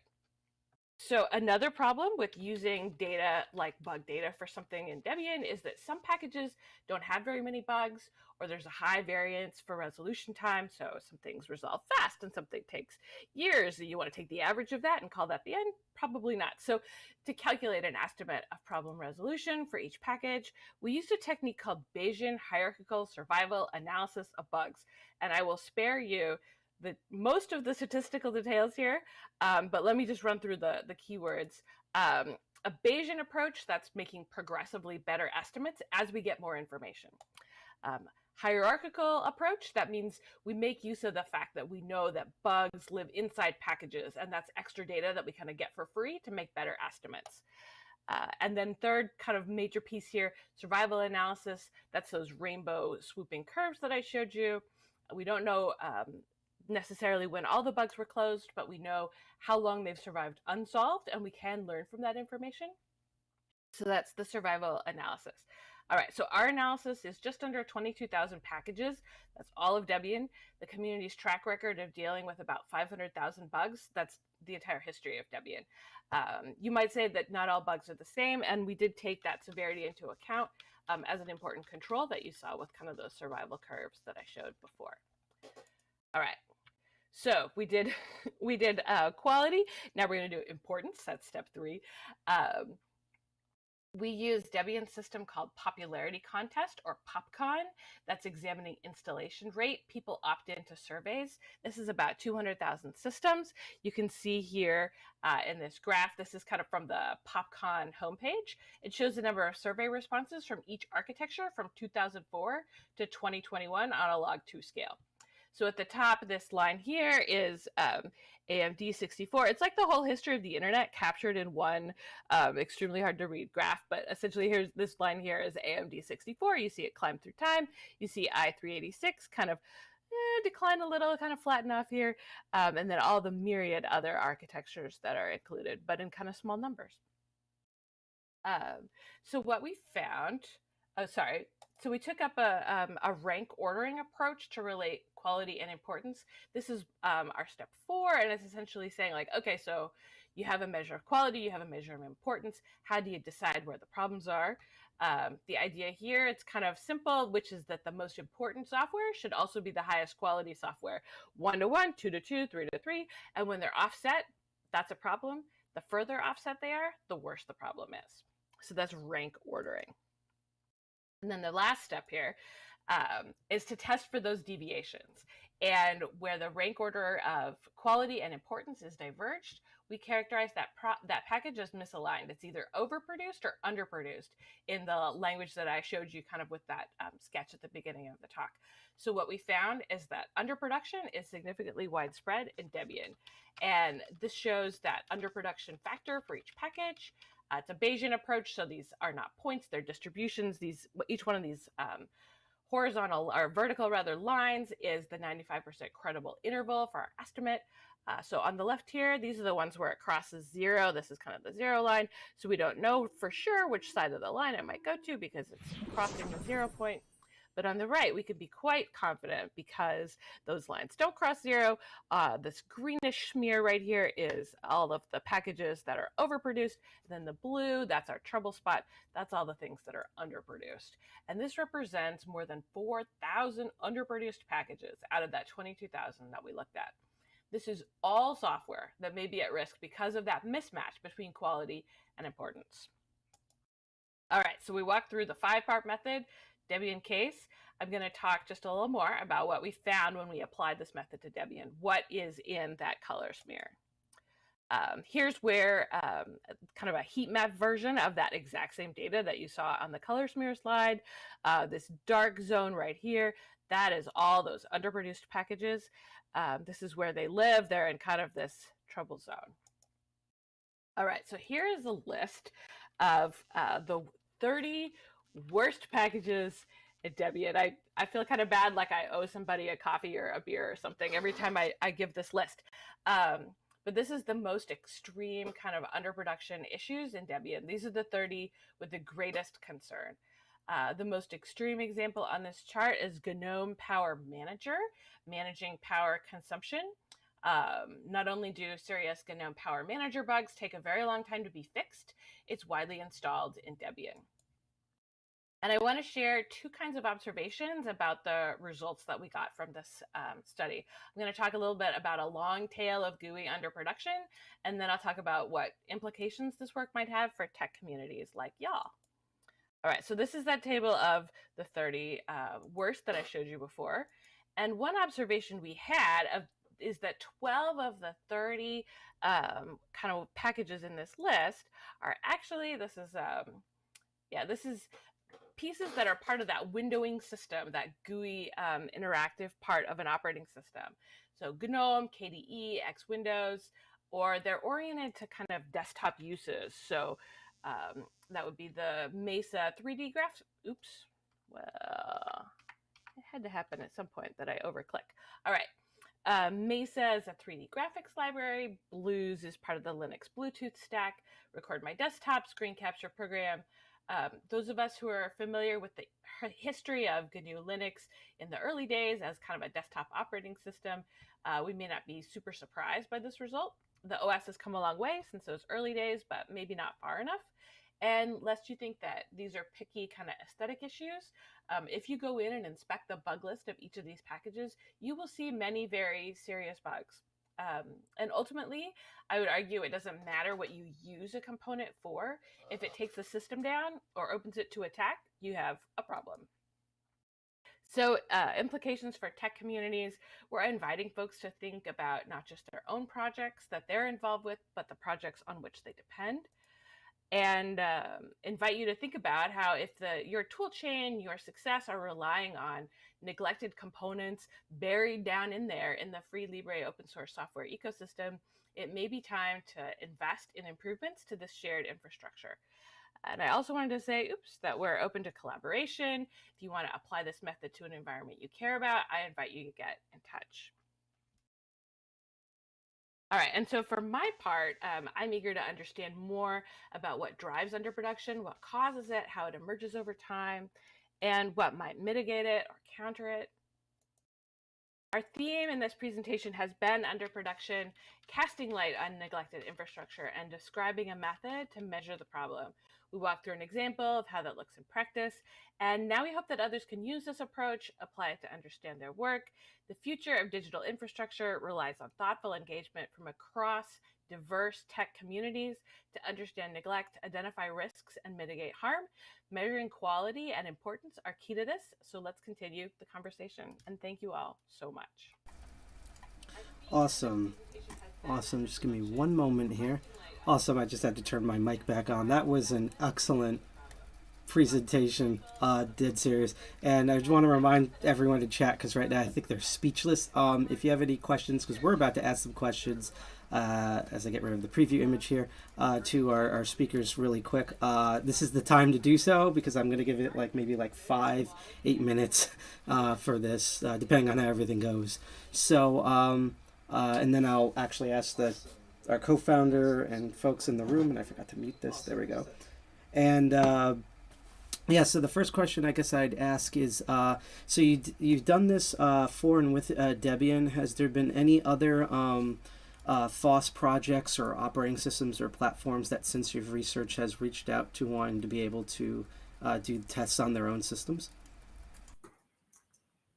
Does that make any sense? We've had a couple of nibbles. Yeah, we've had a couple of nibbles, but we don't have anybody hooked yet. I am curious to see how some of this might be applied to Ubuntu or other operating systems that are kind of downstream from Debian. Debian's kind of in this middle position, right, where it brings in all these packages from all these different places, and then a bunch of other distributions inherit from Debian. Debian is very trusted and it's depended upon. So once things leave Debian, what happens next, and kind of tracing that ecosystem is super interesting to me. But that's kind of future work, and we're eager to I guess see others take this up as well as pull it forward on our own. So that can be a bit of a process. We did post all of our materials in the Harvard Dataverse, which is like a place to post data and code. So we're hoping that also gets us some uptake by the community. Yeah, and I think that if you've got a community, we're happy to brainstorm potential ways in which you would go about doing this, or to help with adapting some of the stuff that we've done. Just off the top of the head, there's a lot. Any place that you have any measure of sort of importance, and that could just be popularity or downloads or something, and some measure of quality, and we can brainstorm how you could do that. I mean, we think it should be actually probably relatively straightforward to repurpose some of the stuff that we've done, and would really love to be doing that. So yeah, we've got some ongoing conversations, nothing like in the bag yet, but if you've got something that you're interested in, we'd love to talk. That's awesome. I can say off the top of my head right now that we've been promoting a lot of different FOSS groups and communities, and I'm pretty sure I can't think of off the top of my head something for DEF CON, but I know like Hackers on Planet Earth, FOSSDEM, and the SF Conservatory, if you were to give an update during when they have their own live streams and presentations and stuff, I think you would get like people knocking down your door to apply this methodology. My next question. Oh. Right. So the paper's brand new. That's the so I think in some sense, like this just came out a couple weeks ago. So we're sort of still talking to you. We'd love to follow up on this. So. And hopefully, I hope this stream will get more of those for you folks. My second question, I guess, because I think the chat is still dead and speechless from being mowed over with that presentation, to be honest, is that I know you have so many different metrics to track stuff.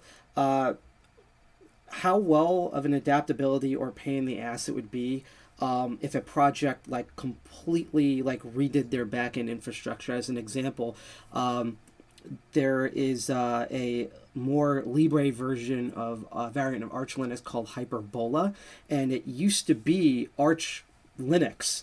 And they announced literally at the end of 2019 that they were sick and tired of all the kernel blobs and stuff for Linux, and literally overnight they changed it completely over to OpenBSD with their own custom subsystems. So my question is does your method is it a pain in the ass if a FOSS platform does that, or is it adaptable enough that it can that you could be able to shift data really fast in case something like that happens?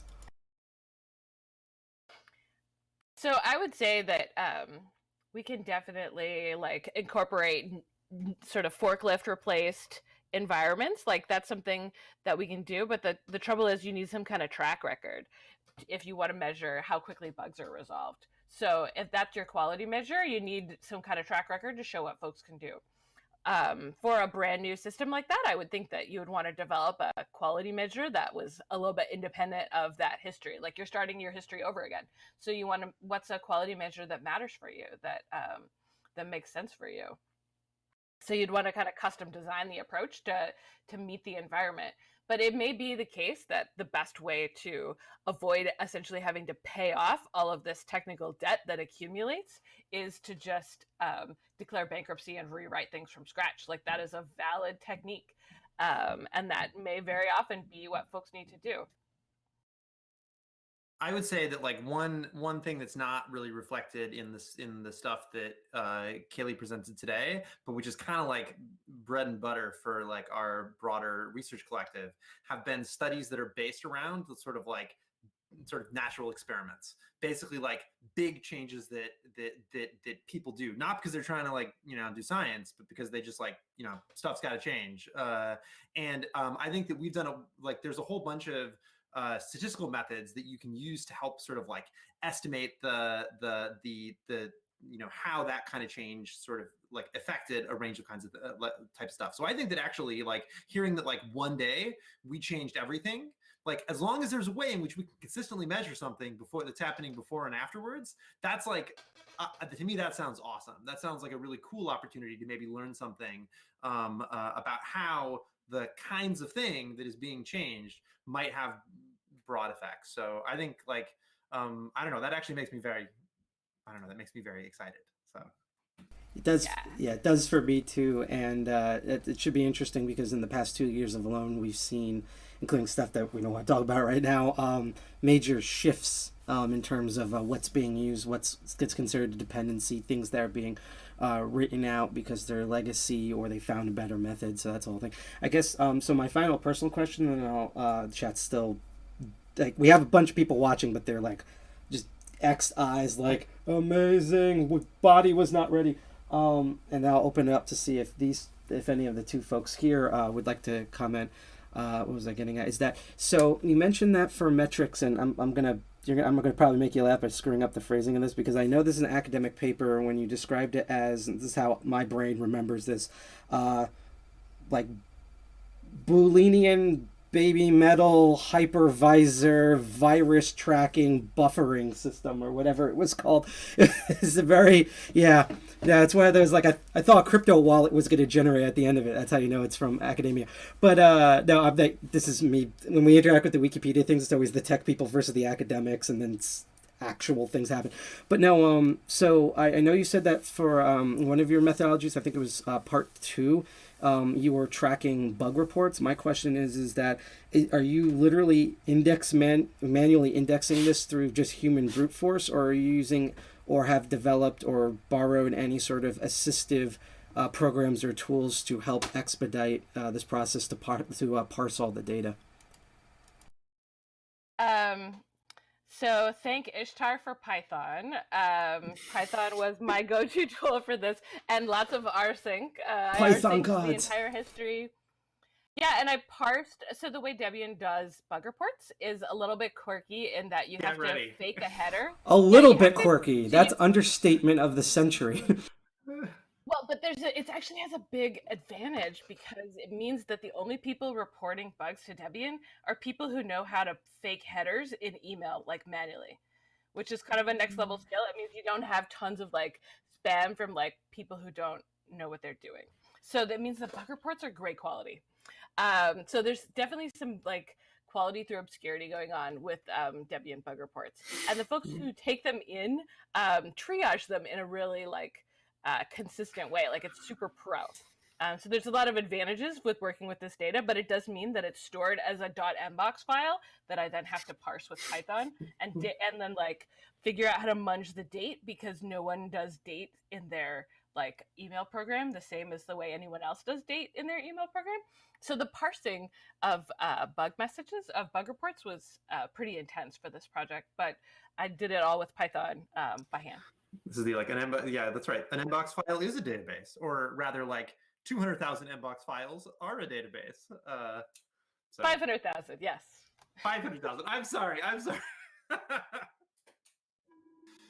Now, this kind of ties into something that humored me during your presentation, because I love when you folks were like, you know, for people who know like operating systems and like the history of GNU projects and Linux and stuff, this shouldn't be a surprise. And my brain was just thinking, yep, it's nice that free open source software carries on the tradition of not understanding what GUIs are to the point where they have massive vectors for attack, essentially. I don't know what you're talking about. 2021, it's the year of Linux on the desktop. Well, we've actually had conversation in our past meetings about, you know, yeah, everyone's looking for Linux on the desktop, but we also have to remember that basically Linux has pretty much dominated everywhere else. So even if you're using a Windows desktop, you're probably on Linux something when you visit websites, among other things. I don't have any more personal questions, because I thought that was really. I want to bring it up to if Cyricel or if our co-founder have any questions. I think Cyricel, you had a question to ask? No, I'm good. He's just doing mad science experiments back there. My laptop's overheating, so I need to fix something. So. Oh, joy! So we get to press for time. Actually, I want to bring something. Hey, Jack. Hello. Is he even here? I think he's in headphones mode. Hello. I love that he's like right next to me, and he might as well just be on Mars. I heard you. All right, this is. I'll tilt the camera up in a second. This is our co-founder, Jack. See, one of the things that interests about me is because I don't know if you know about the. Did you have any questions to ask them? Okay, because the reason is because you work on a version of Arch Linux that, you know, your whole thing is about. Okay, does anyone have any bugs, and can you report them, and how to lay that out? Yeah, so, I have a bug tracker. I've gotten one bug report in 10 years. So. So like I always thought this would be kind of useful. So I guess as I kind of wind down on this, if there's any last minute questions in chat, since our number of viewers have bumped up, just let us know in the next like minute or so, and then we'll wait to when Cyricel does any news. So I guess generic last question. What's going to be either A, your next stage of research on this, and or B, if have either of you two worked on like any sort of new projects that you're beginning to develop, new research that you would like to share, provided that like the FBI doesn't raid your building or whatever?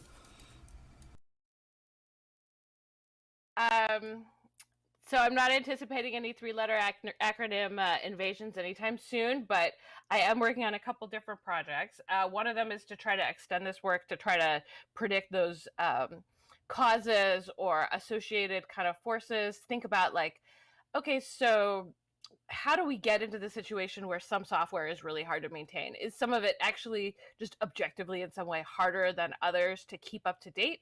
Are there particular habits of communities? You know, I kind of feel kind of like Tolstoy here, like happy projects are all alike, but unhappy projects are each different from one another. Like what's the comparison look like? How do we get to a state where no one wants to touch it, where it smells horrible, no one wants to open the box and like fix it? So sort of tracking down those kind of reasons are important to me, I think, at this point. Also just understanding what the factors are that drive people away. Like what makes people not want to do things, that they all recognize the importance, they all love to throw down code, but they don't want to throw code with this particular project. You know, why is it? Yeah. Other stuff, I don't know, Mako has like a million things going on because he's got like, he's kind of in the middle of like everyone else's stuff, it seems like. That's kind of the advantage of being a PI, right? Is you're in the middle of everyone else's things. But I can tell by his wall that he's currently looking for Carmen Sandiego, so I hope that works out for you. Yeah. I'm looking for something to put on the wall behind me, so it's not just a big white wall. I think that these are all beautiful Northwest maps of places in the Northwest, mostly. So you should, it's national parks and stuff like that. A bunch of stuff. I mean, I think for me, I'm really interested in I'm really interested in project life cycles, and this connects to some of the stuff that Kaylee was talking about. That you see a lot of these. One thing we've seen is that a lot of the really big successful projects have followed these like periods of like sort of rapid growth, like I don't know, like when I was starting to get involved like 20 years ago, and then have like transitioned in many cases into like I don't know, like maturity, and in many cases sort of decline, which is I think caused some of these processes of underproduction. And I'm interested in understanding some of the dynamics around these kinds of life cycles, and sort of like understanding what we might be able to do about them in the context of software, like free and open source software projects, in the context of wikis, in the context of a bunch of different things. I mean, I think that this is a big space, right? Like there's like the world is full of these like business schools of people trying to figure out how to make companies like bigger and more profitable and more successful. And there's just like there's almost no one working on doing the kind of social science that would help us build like, communities, build really awesome collaborative stuff that might, provide an alternative to the, all that kind of production. And I think that I'm psyched to sort of try to approach that big question of how do we build, digital public goods collaboratively, and through sort of peer production, in as many ways as I can. Without getting into too much details, I actually think your project's perfect timing, because again, there's been a lot of projects over the years, and we see the results of them, and like even the code development history, but a lot of people forget that all this stuff is built by humans. So it's sort of like the why and like how people get involved, how they stay involved, how they drop out is kind of important. I also wish you folks good luck, because I'm trying to figure out like the nicest way to say this, not against you guys, it's just the situation, but it's just sort of like there's been scenarios in the past in general in humanity where, for example, people are always like, well, this is the thing, is that we like science. Science is great. Like science, like screw like feelings and stuff like that. It's all about science. And then the science comes over and it's like, yeah, well, it turns out that like these 5 people are causing a giant hole in the ozone layer, and they've robbed everyone's bank account. And all of a sudden, no, we don't like the science. Go away. You're exposing to it. So I also hope that like I'm really excited to see the result of this project continuing on, as well as some of the other, I would say, digital community anthropology stuff that you're doing. That's why we're excited that you have on the show. I just hope it doesn't become one of those things where every FOSS group is like, yeah, sure, we want to analyze because we're figuring out why people are dropping off and stuff, and then it's like, well, your research turns out that that no one likes the project lead because the project lead likes eating their own boogers, and it considers the project will only work if you build blockchain out of Perl, and it's like, nope, stop exposing our dirty laundry, we don't want to hear it. So I hope that none of those scenarios happen, but I did read and the research and the video that you did, and so I'm very honored. We're very honored that you're able to come to our program and talk to us about all the wonderful work you did. I also want to do a shout out to the stream. Hello there. God, the usernames are hilarious. Gravistar728. I am an old person and can't read. So thank you for saying hello in chat. I think the chat's still flabbergasted. So I guess before we end this, and then I guess I'm going to do some rodeo distraction as Siricel puts the living room back together.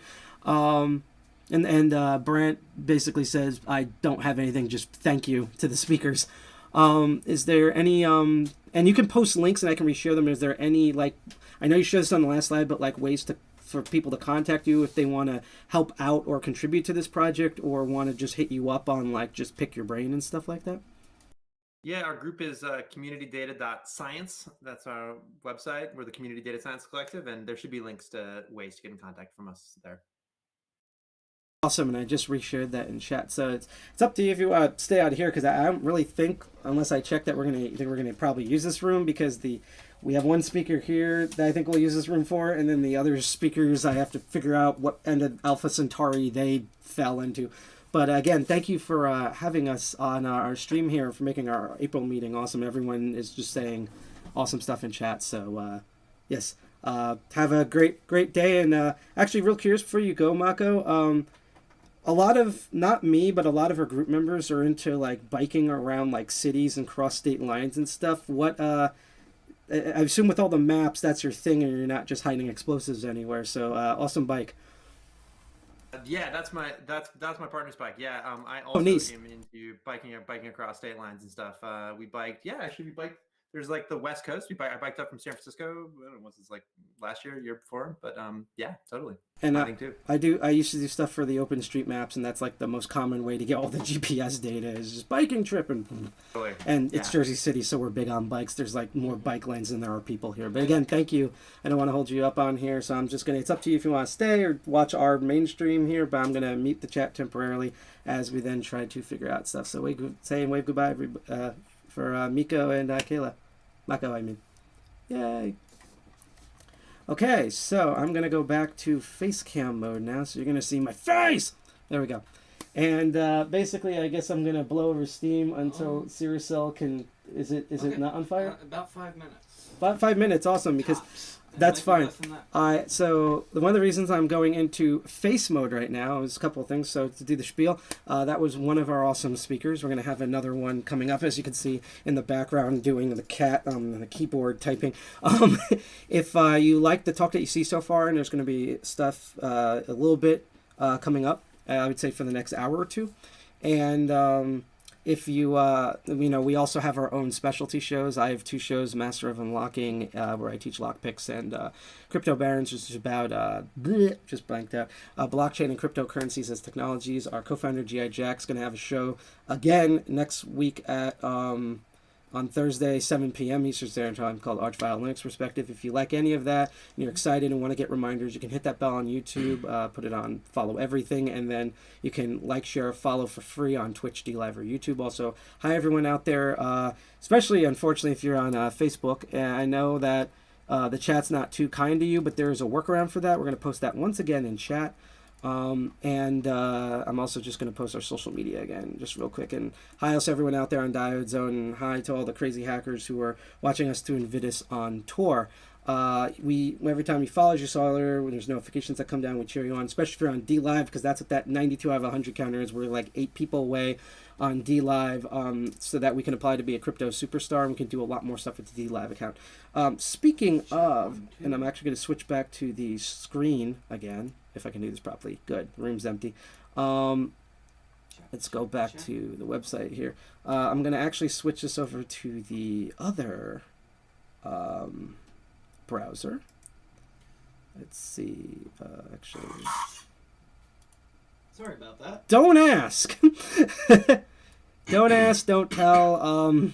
All that jizz or jazz or whatever. Check. This should be it. Let's see. I hear garbles. Check. Here we go. So, my microphone sounds like total. yeah, yours sounds like a Game Boy that's underwater. But as I'm filling for time here, we just very recently, thanks to our co-founder G.I. Jack, updated our .onion. There's still things that are work in progress, but I kind of want to give you a tour of that. If you go to our social media link, the one that's on the display in the lower, no, which way to point? There we go. Nope, that way. There we go. The lower right-hand corner for you all. That's the V2 onion. It still works, but we're not trying to use that URL. If you go to the social media link I just posted in chat, which is linktree, linktr.ee/defcon201. You can find the V3 onion there. And as you can see, our onion page is a lot like our main page, and we're still doing some cosmetic upgrades. But one of the unique things which you will see when we start this summer rolling out more variants on various networks and dark webs is everything's sort of custom to the platform that we're on. So if you've noticed, instead of our Medium blog, we actually have the onion link directly to our write ads. And I don't know if it's going to load in here, but we're going to try, which is our kind of text-based blog, and it also automatically generates the onion account, and you will actually see our meeting details come up. And you're still in onion land. You have not left the onion land for ClearNet. Everything's kind of built inside. And probably the most unique thing is if you click on our partners page, which I had preloaded, not only does you'll notice it looks very similar to our ClearNet one, but outside of 2 links of our affiliates and sponsors, we also have an entire list of, let's say, like, hey, you've heard you could connect through us on Tor, so you load up Tor or use another method, or Tor browser, you go to our .onion, and you're like, I've never used Tor ever, what do I do? Well, we have a bunch of safe links because, again, things get crazy on Tor, even though Tor is, I think, normalized a lot. This is the only ClearNet one we have where you can check to see if you actually connected to Tor, and we are. But we have a bunch of links with essentially Tor network and hacker resources for people who just arrived on Tor and wants to know where all of the hacker stuff is, where like a bunch of resources for tech is, and not just randomly search around and accidentally wind up on some darknet store, and then the FBI kicks their door down and then they wonder why they're in Guantanamo for 20 years. All of these have been vetted by us, and we have a mix of different things. We have people's some of our favorite people's homepages, like Vi Gray, who sometimes who used to, when he visit here, used to attend our meetings, and we often restream his stuff. He's an awesome hacker, does a lot of crazy stuff with old retro technology, particularly the NES. We have different groups here, like one of our favorites, Tech Learning Collective, and we have also just bulletin boards and okay. And we have a couple of resources. I currently have you muted, so I can't hear if it works, but I'll check that in a moment. Of different, like, just useful websites are just good for tech stuff. For example, the Onion Mirror of privacytools.org, which is a great resource to find, browser extensions, operating systems, configurations, and tool systems that are private and security focused. Let's see what we have here. We have Proton Mail here, link. OpenPGB servers, ZeroBin, DTMF.io's Onion, in which basically you could just generate phone numbers, Tor direct hosting, trusted VPN, Darknet, not Darknet Live, was up here somewhere. Now we're going to get like covered. Darknet Diaries is an awesome sort of hacker podcast about stuff that's on the dark web, particularly containing to computer hackers. It's a fun listen. I don't know if it's going to properly load, but yep, there it is. And it's the modern version, because we had to update like links on this. Don't worry, I'm going to stop rambling in a moment.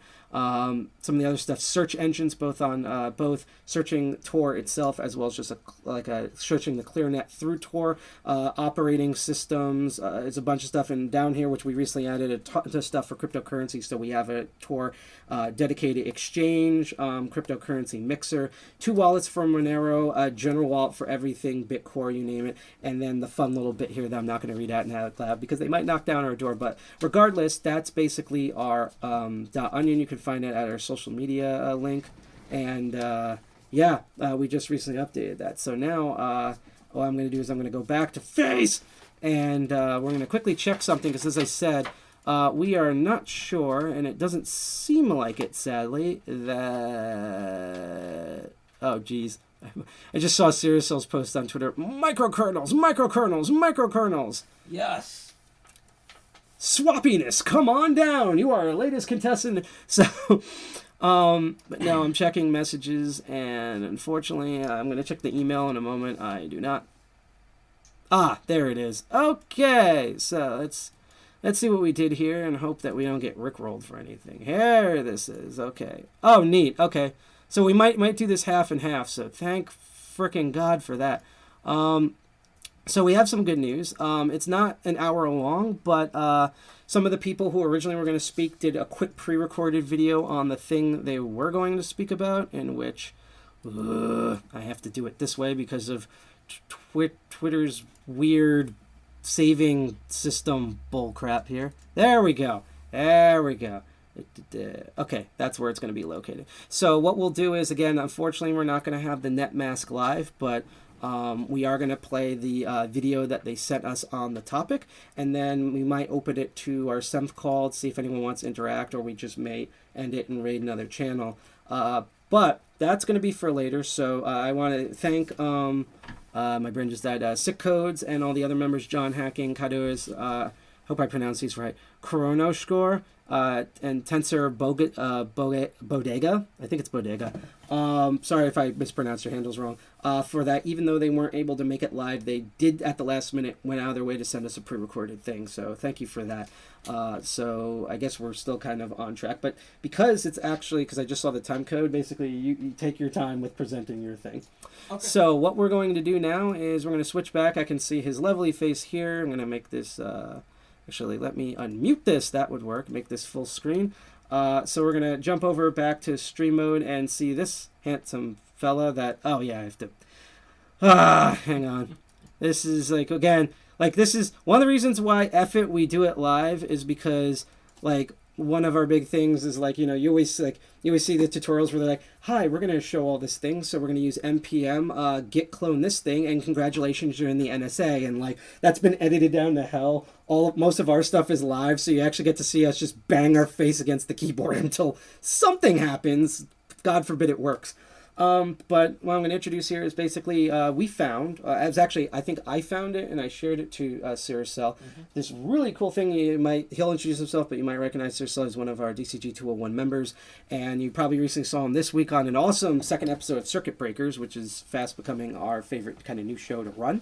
And I guess he's kind of continuing that because I literally found something that was directly up your alley because you're known for music, you're known for hardware hacking, you're known for video game hacking, and this covers all three. So without further ado, take it away, DCG 201 member Siricel, as I go F off and get a drink and jump out a window. So here we go. All right.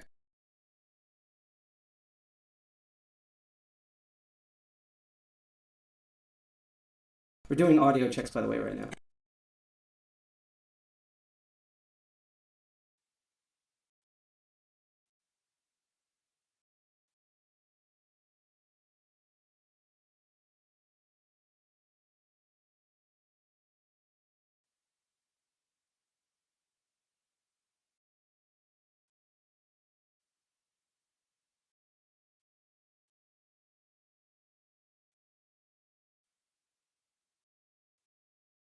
I think worst comes to worst, what we can probably do is and let me just check something here. Perfect. Okay, so what I'm going to do is, because we're having weird audio issues, I'm actually going to turn off the desktop audio, and I'm going to move the camera, which has our mic, near you. Okay. And that way we at least get the audio. Sorry? That works best. Awesome. I might actually, here, if you can move from there, I'll take over the computer, I'll take this, perfect, and we'll be good to go. Okay, I'm just going to turn off desktop audio, just in general. Okay, so without further ado, again, here's DCG 201 member Siricel with this crazy... this is my melting! And you can see how terrible my hair is. This is all optical illusion up here. Back here, I'm just one of those Reploids. You can see the set from here. Yes, you can. You can see also all the stuff I use on my body, such as this spider-killing spray and deodorant and everything else. Oh, yeah. Without that, here we go. This is serious stuff. Yep. All right.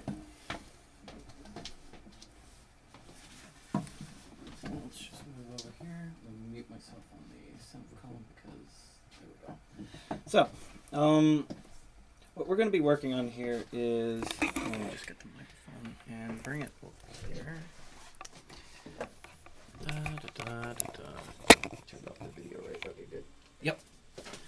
So, what I'm going to be working on is this rather interesting piece of code. What it does is it allows you to remote control a connected Joy-Con and use its vibrator motor to play music. I do believe it takes in MIDI data. Now, the problem is I don't think I can do screen sharing. Let me see. Oh, yeah, I actually can. Awesome. Okay.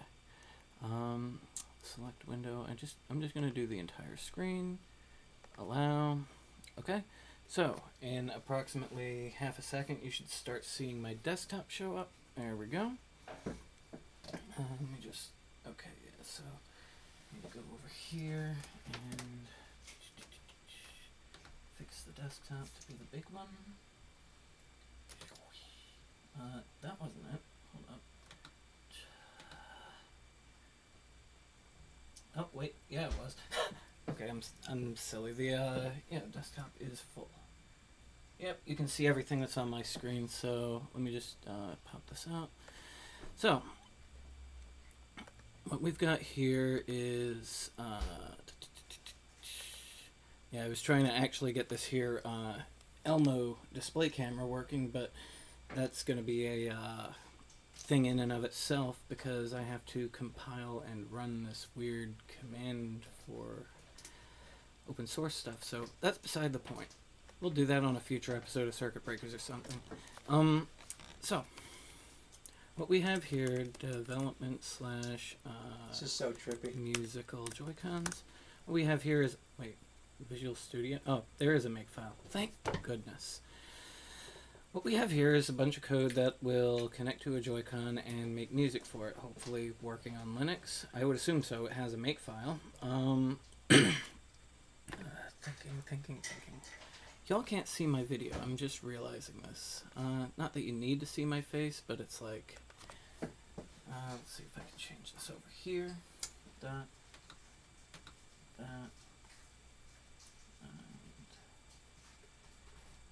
No, there's only seems to be one option here. Maybe if I can rebalance that. Move myself to the side. That works. That works great. Sweet. So, where did I put the Joy-Cons? Actually, they are connected to the switch at the moment, so one moment. Yep. Here, I have a Joy-Con. It's currently connected to the switch that's connected to the TV right now. I will be disconnecting it and using it with the computer. Pull up the web page for it, musical Joy-Cons. So basically what it tells you to do is download, extract the exe, but no, we're making this for Linux. Clone the repository, already done. Compile the HID API version. Okay, I'll do that. Shouldn't be too hard, right? Actually, wait, it should be in my distro, shouldn't it? I'm just gonna see what happens. Build error. Yay! Yep, it does not have hid API, hid raw. So let's see if it's in the repo. Sudo apt install libusb.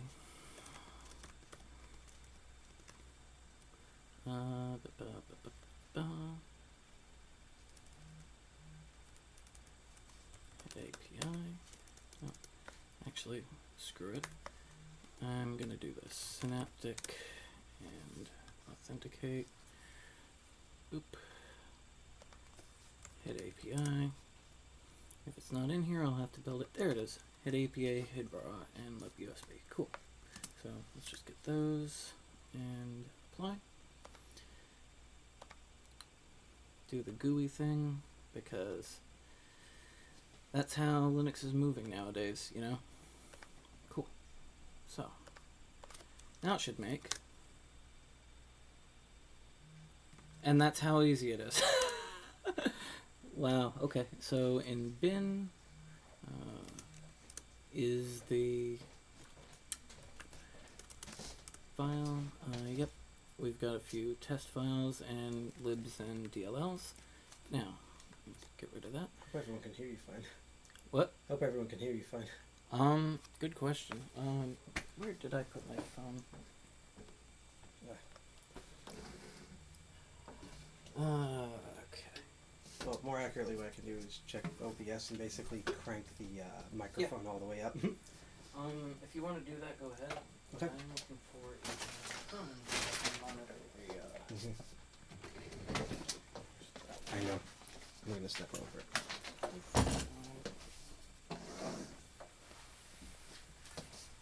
Because I know how. This is, I think, the show where everyone gets to see all the awesome, crazy stuff behind the scenes. Yep. Yep, I just cranked you all the way up, so if you can speak. Okay, this is a microphone check. This is a microphone check. I think that's as good as it's going to get, so. Okay. Yep. All right. That seemed awesome. Wait, it like basically just worked right out of the box. So I heard it. We're doing the other favorite game, by the way, of where's the thing in the living room. Oh, it fell over. Got it. Yep. And the light's on. The light on. Yep. Okay. So you're probably on 12%. If you like what you see, or again, you can like, share, subscribe on Twitch, DLive, or YouTube. It's 17%, not 12. All right. Back to business. So, here we have, it's compiled connect Joy-Cons through Bluetooth. So, here I have the Joy-Con. I'm going to go ahead and disconnect it from the switch. Press and hold. Now it is searching. Don't know how well you can see that there. Let me go to Bluetooth settings over here. And it should show up as Joy-Con R. Perfect. It's connecting. And there we go. I'm connected, so I should just be able to do... Oh, that's simple enough. Run the program. Use command.bin/build. Okay. /bin build.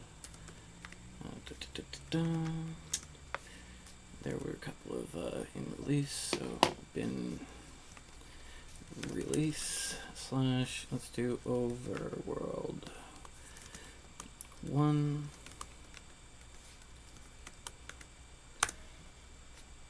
And here we have terminate call without an active exception. Aborted core dumped. Oh, that's simple. I have to run it as root because apparently the head protocol is not owned by... Unless, maybe I just need to user add myself to group dial out. /LAH/dev/ what would it be called?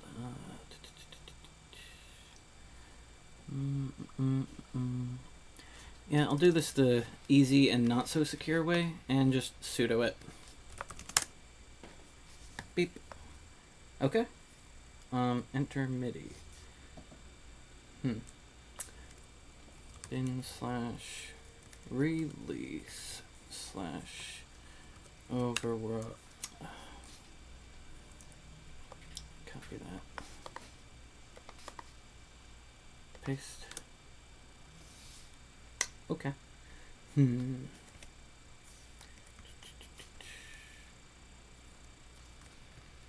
it's tripping up on that.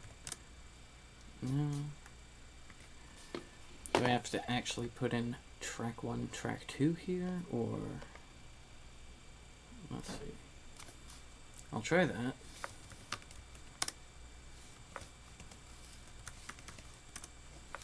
Okay, so it does not seem to be responding to, like, finding my info.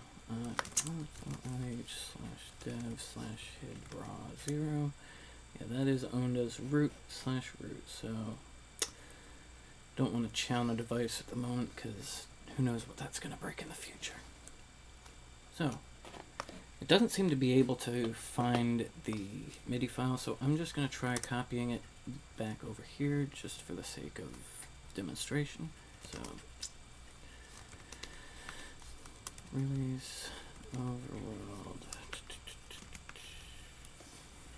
MIDI.mid, okay? Bin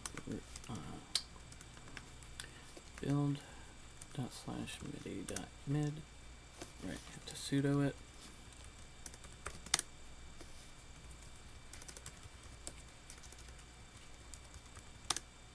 Okay, this MIDI has 5 tracks. Okay, I will play the first track. 1. Playing tack 0. Okay. MIDI.mid 0. Track out of range. Okay, so this program does have a few bugs from the looks of it. It's pretty much just hacked together to be a proof of concept from what I can see. So I won't exactly call this a finished product.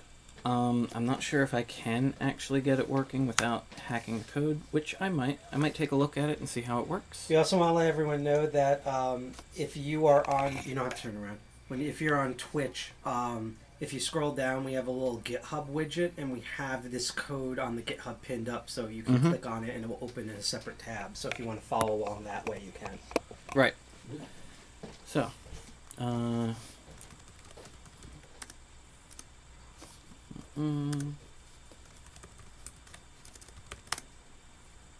try track 2. Whoa. It's actually working. Yay! It's a bit out of tune, but... You want to do that like Odyssey? Okay. Dance? Sweet. So we got one Joy-Con playing. I'm going to get the other one. Okay. Boop. And there we go. it'll fix itself. Yeah. Okay, pop it up and drop it back down. Yeah, the internet's probably disconnected. Okay.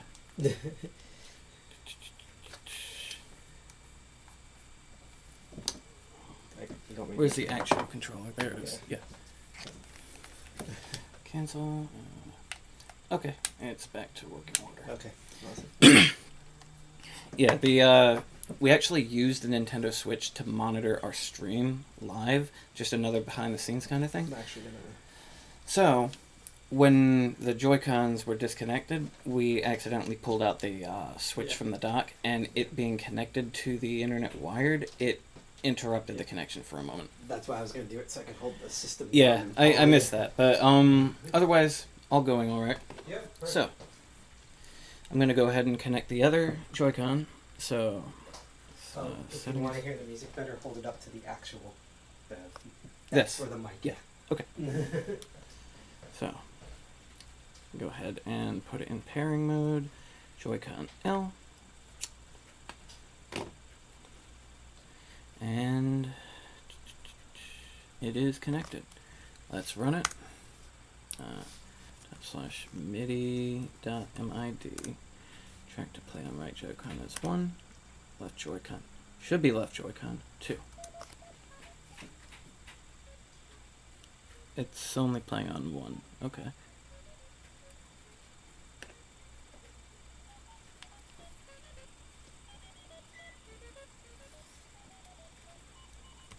Okay. They're both connected. Now, despite the flashing lights running back and forth on the Joy-Cons themselves, it's still connected to the system. The only reason it's doing that is because that's just their default state. It actually requires a program to interface with them and directly tell them, yes, I'm connected. I'm assigning you to player 1. I'm assigning you to player 2. And then it'll set the lights when it connects. So, let's just make sure these are both connected. They are both connected. /midi.mid. I'll do track 2, 3. Oh! Cool!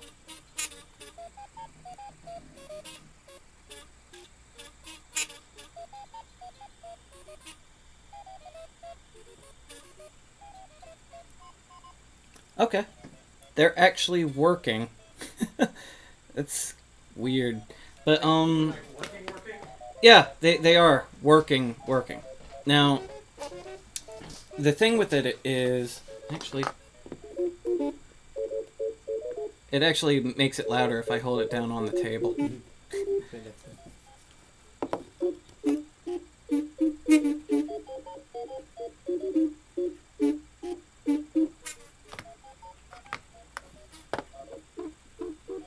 Oh, here's an idea. Okay. Oh, a box. Yeah, if we put it really flat, it might reverb.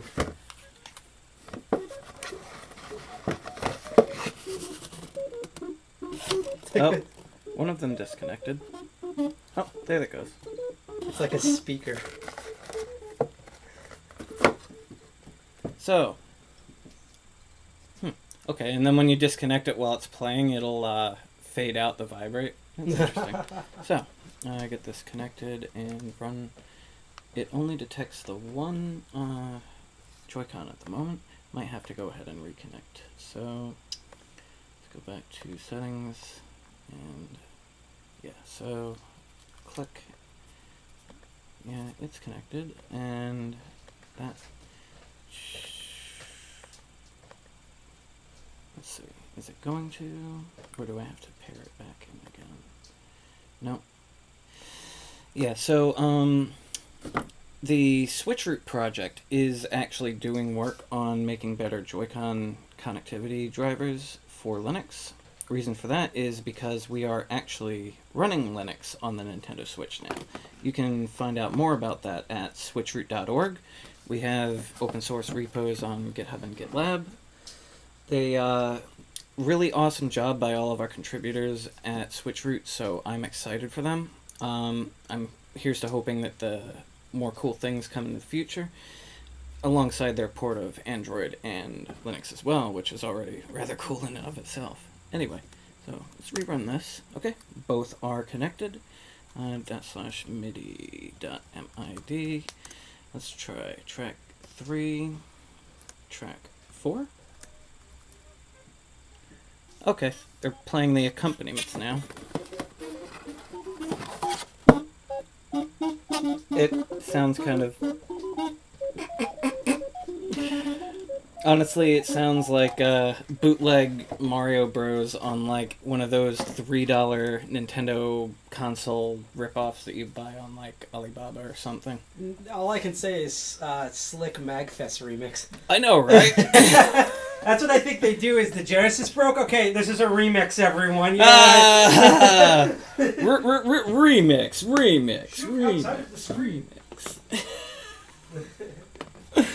Okay, so we got that working, surprisingly. This never happens on our show. Let's actually go ahead and look at the code and see how it works. So, cat the make file. That's a capital M.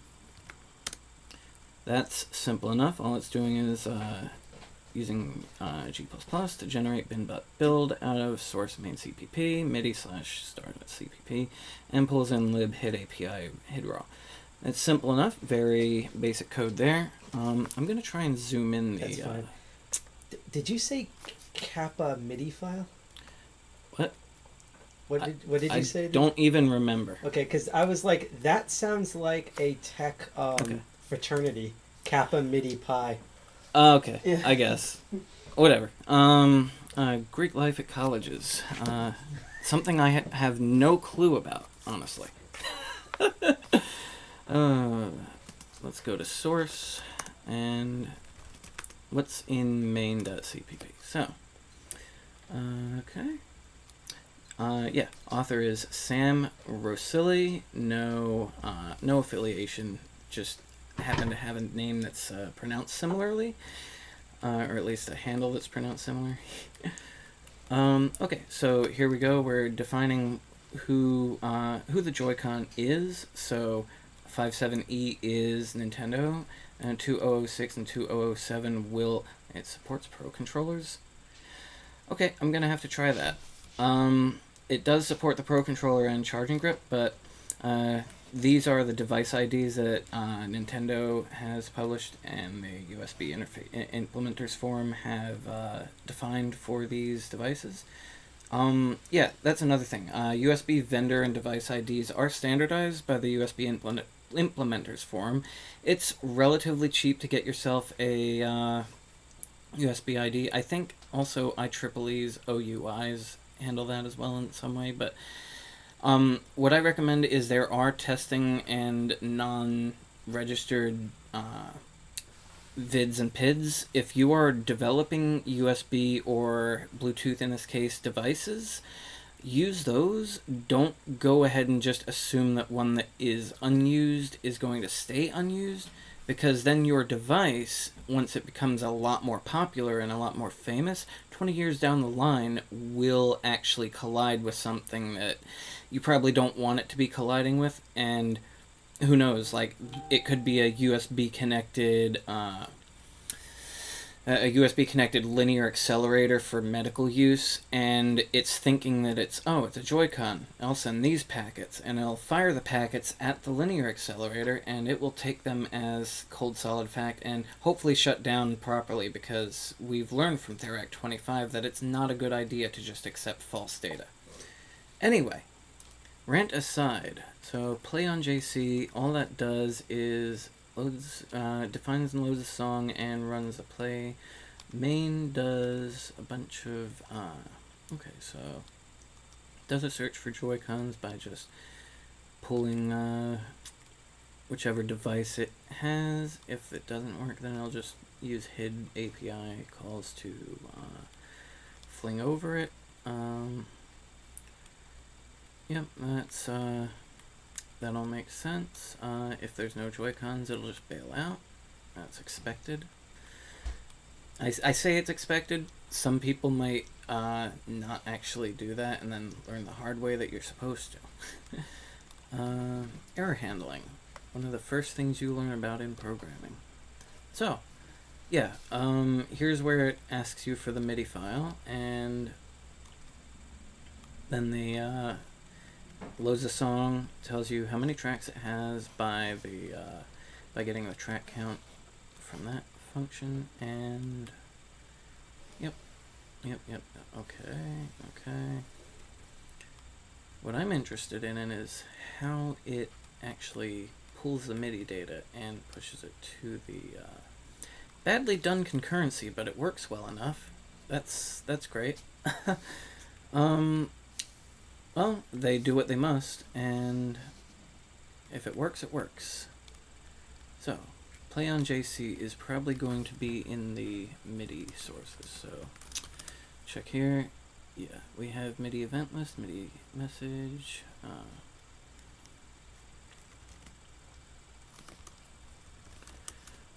Let's look at MIDI file. So what I expected to be able to do was to connect my MIDI keyboard over USB to it, but unfortunately this seems to be restricted to just using MIDI files at the moment. I mean, I'm sure the MIDI device shows up as a block device in Linux because it's Linux, everything's a file, but I don't want to tempt the demo gods by doing that and then panic my whole damn system running sudo on something I really don't want to be glitching. So yeah, we'll just leave it at that. Okay, so yeah, this is just an SMF parser. Not much to it. Deconstructor tears down the interfaces. Operators. Simple enough. It's just a MIDI file parser. So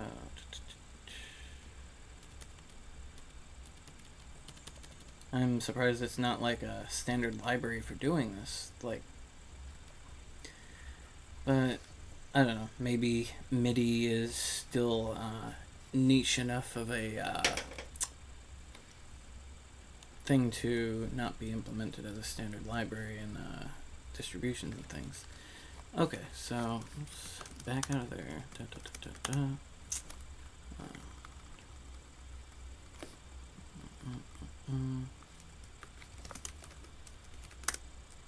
So we're pulling in from main.cpp and source MIDI CPP. Okay.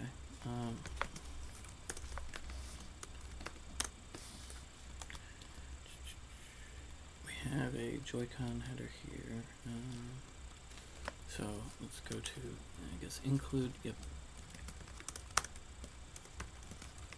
Joy-Con.hpp. And okay, here's some definitions for the Joy-Con interface. Device info. Yep, so it looks for a device with a matching identifier as Joy-Con R or Joy-Con L, or Pro Controller in this case.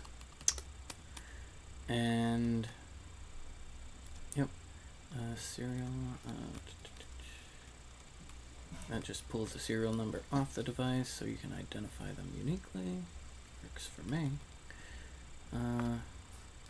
Send command. Okay, these send Bluetooth commands directly as buffers. Subcommands. Okay, so the rumble base, that is the actual command which does the rumble on the Joy-Con, or the header of it rather.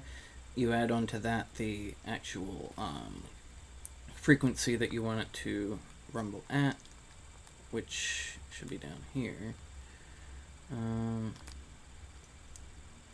Set neutral rumble base only if the command is vibrate.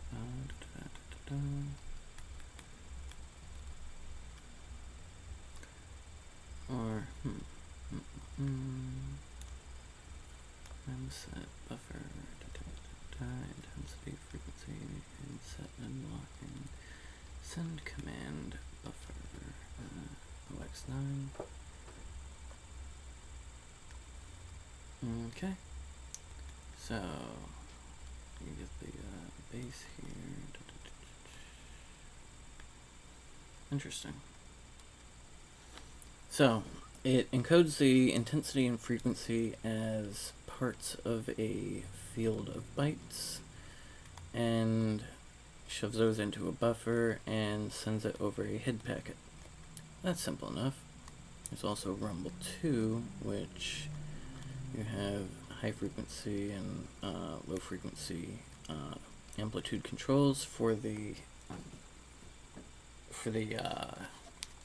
what's it called?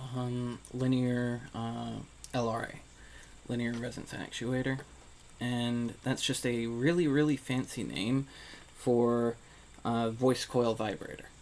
It has a weight in it and a voice coil and a spring on either side, and whenever you send one of these commands to vibrate at a certain frequency and at a certain amplitude, it encodes that into a waveform that it then shoves out to the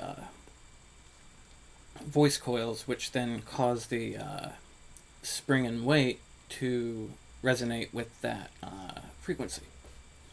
It's a simple mechanism, but it gives you a lot of freedom in terms of what you can do with force feedback on the Joy-Cons, because you can specify very precise, like even clicks over at a time when you're turning the Joy-Con in conjunction with the accelerometer and gyroscope 6-axis feedback. You can say have a virtual knob in a screen on a game and reach for it with the Joy-Con, click the trigger and turn the Joy-Con, and you can actually feel it clicking over in the Joy-Con. That's pretty neat.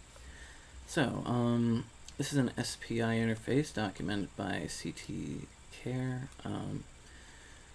That is, yeah, so that is presumably for directly addressing the rumble force feedback in the Joy-Con.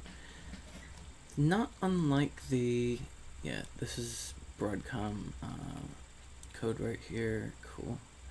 It's not unlike the original Wii remotes, where all of the commands, all of the input to the Wii remote was done by sending packets into a shared memory buffer, and the Wii remote just exposed a large memory space virtually over Bluetooth through the HID API. And you could just write into it, and that could do things like changing the lights, which were assigned to a register. It could talk over I2C, which Wii remotes have a port on the bottom that's used for extension controllers and accessories. That's I2C, straight up. So it's actually pretty clever what they did with that. The only unfortunate thing is I2C is not good for long runs of cable. And they reused the same ports on the NES Classic Mini. So those classic controllers are based on I2C, but they have a much longer cable than they really should. It hasn't been too much of a problem for most people, but then, the cords are still short compared to an actual wired controller. So then you have people extending it with extension cords, and then it gets far too long for an actual I2C bus to be able to communicate over. So, that's pretty much an overview of the musical Joy-Cons thing. It's easy to install, easy to run, very simple code, simple from a systems perspective. It's actually quite complex in how it interfaces with Joy-Cons, but so far I was able to build it and run it with minimal to no problems, which is more than can be said for a lot of weird homebrewy GNU/Linux projects. So I have 2 more Joy-Cons here, and sure enough, I think you can connect more than 2 devices, and if I just take these off here, so just drop that there, put this aside, disconnect that, drop that there, set this one aside, and here we have a Nintendo Switch Pro controller, and I'm going to have 5 devices connected to this trying to play music all at once. So, for our speaker, we will be using this empty box. It's actually a cup holder from McDonald's, so cool. Thanks, McDonald's. This is not sponsored or in any way affiliated by them. They just provided us with the tools for free. Whether or not we wanted them, that's another thing. So, I'm going to go ahead and connect these 2 Joy-Cons, and right now they are connected to the Nintendo Switch over to my right. So to disconnect them, you press and hold this button, and it will reset the Joy-Cons and put them into pairing mode. So here we have the Bluetooth settings. Worst comes to worst, if you need me to grab the Switch and run 5 blocks down. That's not going to be a problem. Okay. I'm already fine with just these. So both connectors are awaiting a connection. Joy-Con L and Joy-Con R.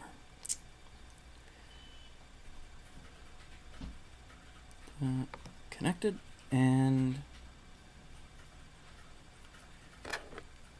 connected. Finally, the Switch Pro controller. Let's get this pairing. Does it have lights on it?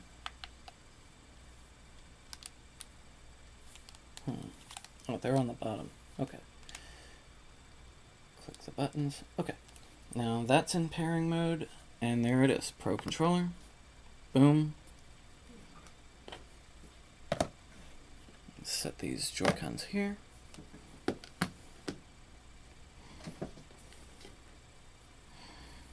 Cool. It's connected. So shut this aside. Go back to running the program. Don't mind the noise in the background, that's just Jersey City. Run that. Okay. Authenticate. So, it sees all the devices, Joy-Con L, Joy-Con R, Joy-Con question mark, Joy-Con R, and Joy-Con L. That's 5 devices corresponding to I'm not sure how well I can actually pull this up. I'm going to switch to Facecam on the desktop over here.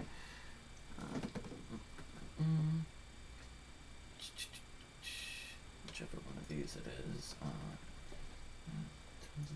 Go from Nintendo Switch, Android, VM. I guess it's close up, right? Let's see how this goes.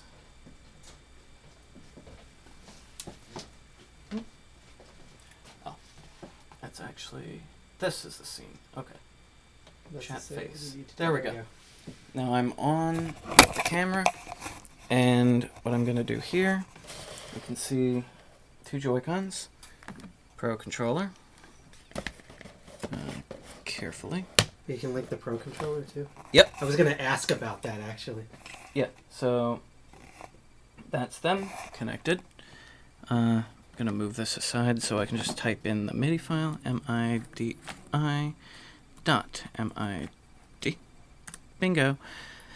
This track has 5 tracks, so let's play track 1, track 2.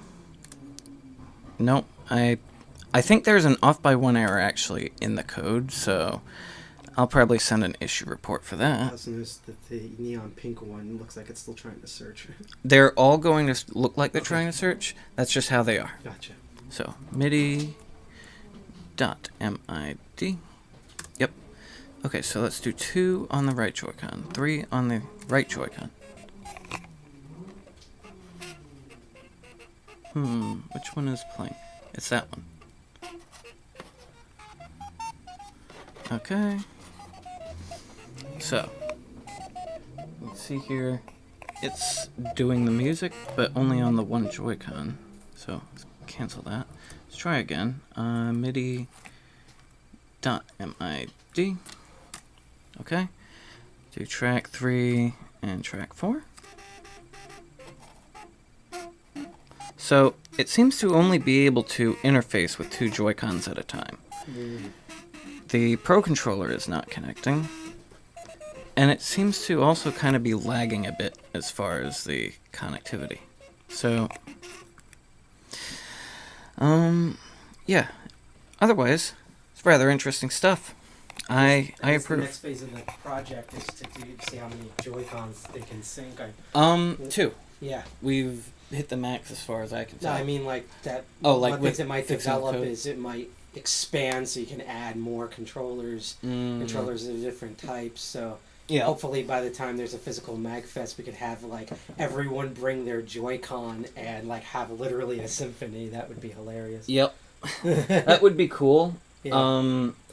I'm not sure how stable the actual Bluetooth framework is for that. Just because, like, I'm sure trying to have more than 8 Joy-Cons communicating at once will crash the PC. Yeah. Although, what we could also do is use multiple computers so that it's like 4 or 8 Joy-Cons per machine at a time and it's done in an array.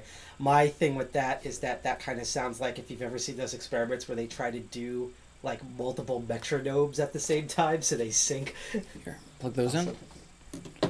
Ta-da. Yep. So, yeah.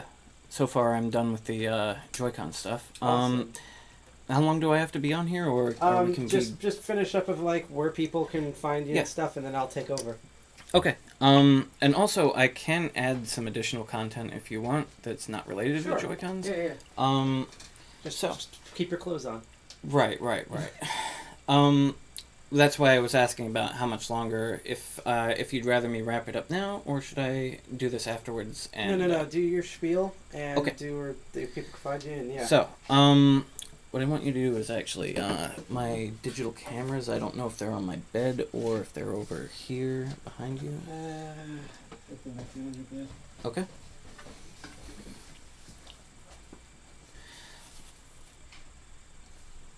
Okay. Right. PC tower. Oh, you found them? Yeah. I have all of them. Sweet. All right. Bingo and bingo.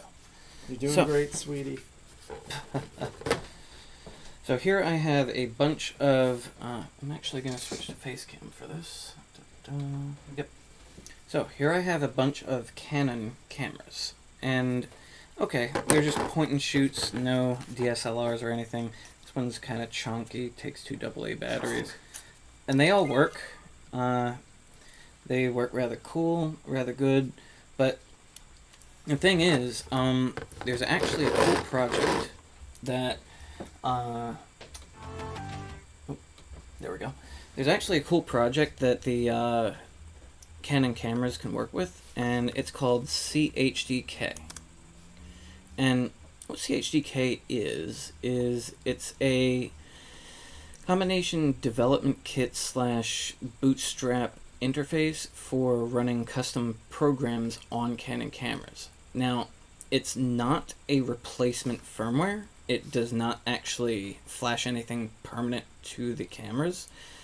It runs it from the SD card and does its own bootstrap to load its own code and then jump back into the Canon firmware, albeit with its own modified bootstrap so that you can run your own programs.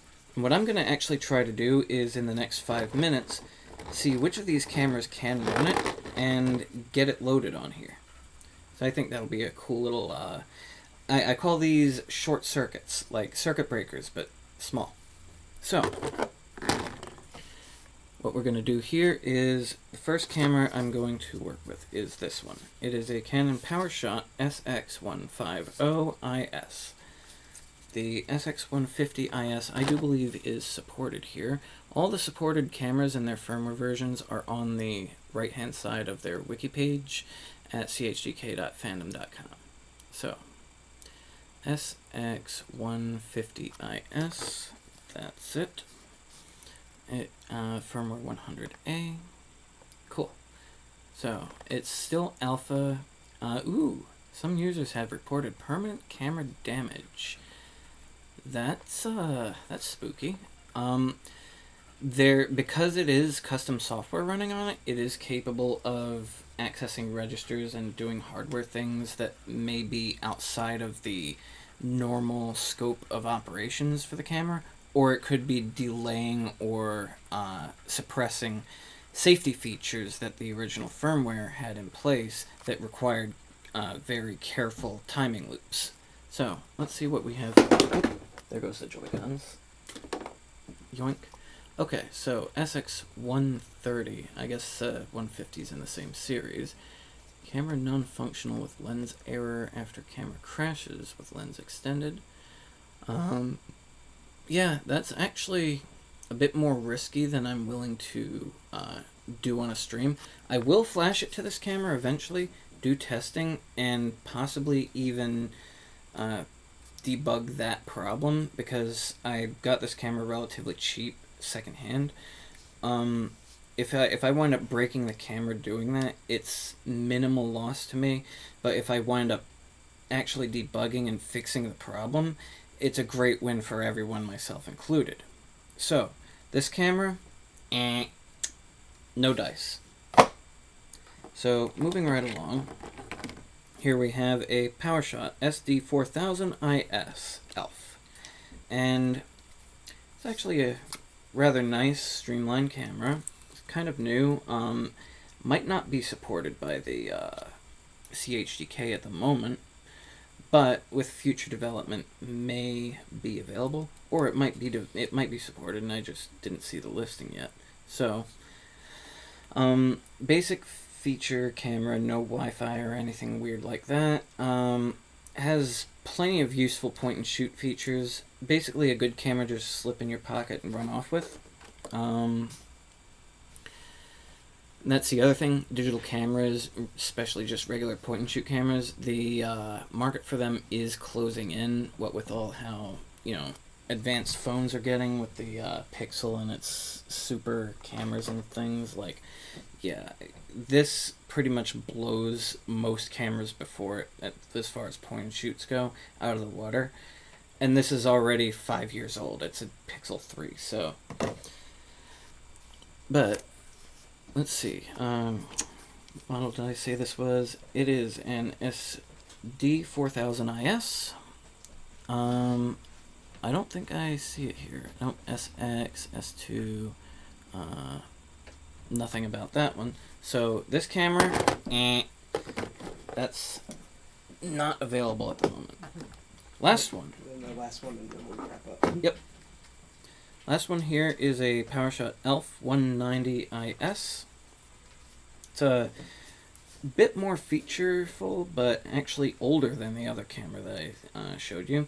It supports Wi-Fi streaming and has like a boatload of weird and crazy things. Isn't that the one you turned into a router? Yeah, it when you're connecting it to a cell phone, it actually displays itself as a Wi-Fi router. So, interesting there. It supports NFC. I don't know if it has Bluetooth, but I'm going to look this one up real quick. ELF 190. Here's Ix's PowerShot N. SX. Actually checking the page. 190. Nope. Okay, not supported. So, of all the 3 cameras I got so far, none are supported by CHDK. I will be working on developing it and seeing if I can port it on, running beta software on them and hacking away, dumping firmware, analyzing, researching, and developing. Hopefully that brings support to these 3 cameras, especially the big boy, which is technically supported, but is unsafe to use at the moment. At least as far as just dumping it on the camera and so trying that's it why it's here. Yeah. Yeah, it's unsafe, so it's in the right house. Oh yeah. Yeah. We safety third, everyone. That's like a DEFCON 201. Got that from One Dark One. Yep. So and thanks One Dark One for actually designing our original logo too. We modified it for the DCG 201 thing. We're rastering it. Oh, yeah, there it is. So, either way, yeah, I think I am done here. So where can people find you and stuff if they want to help? Yeah, you can follow me on Twitter at Sirocyl, SIROCYL. I'm going to, in the background, while the rest of the stream goes, I will be trying to get free Elmo to run on my laptop. So, it's going to be interesting because this doesn't look fun or easy. Free Elmo, what did he do? I know, right? We put Elmo in jail because apparently Linux doesn't actually like running with this stupid thing. So... Oh, that's his cousin Gitmo. Yeah. Never heard that from Daily Show? And they literally photoshopped an Elmo with like a beard and a turban and everything. That's wow. Gitmo. Okay. So, regardless, I'll be trying to run free Elmo, which for some reason requires Pygame. It's not a game, but it somehow requires it. I'd be worse. You could be running GNU. It's Python. Anyway, I'm done here. I'm going to set the camera back over here. Throw us back on face. Like that. And there we go. Okay. Now I will take over the uncomfy chair. Yep. Comfortable than the previous chair, but not exactly craziest thing. Awesome. Yep. So, we have a few bits left. That was Sirocyl being, just double checking, being really freaking awesome. And as he more experiment stuff in the background and I get the light that makes me look like a Frankenstein monster, we're going to see possibly something that's always really fun. So as I said before, we were supposed to have a live talk about, let me look it up because my brain does not work because I have the dumb, that they called NPM's Gone Wild, the unrefined edition, which is about CVE-2021-28918. Because that's how you have to say these things. Yeah, you call that, you get the Pope. So what's happened is that craziness all on their end, but thankfully while we were streaming, they managed to record a roughly half an hour thing, a condensed version of what they were going to talk about. The reason why I'm bringing that up is because I'm going to switch over from face cam to like display mode. And what you're going to see is something that is a rare treat, but is fun because I guess today's theme is things don't work, so you get to kind of see like the man behind the curtain pulling the levers and stuff of how everything works here.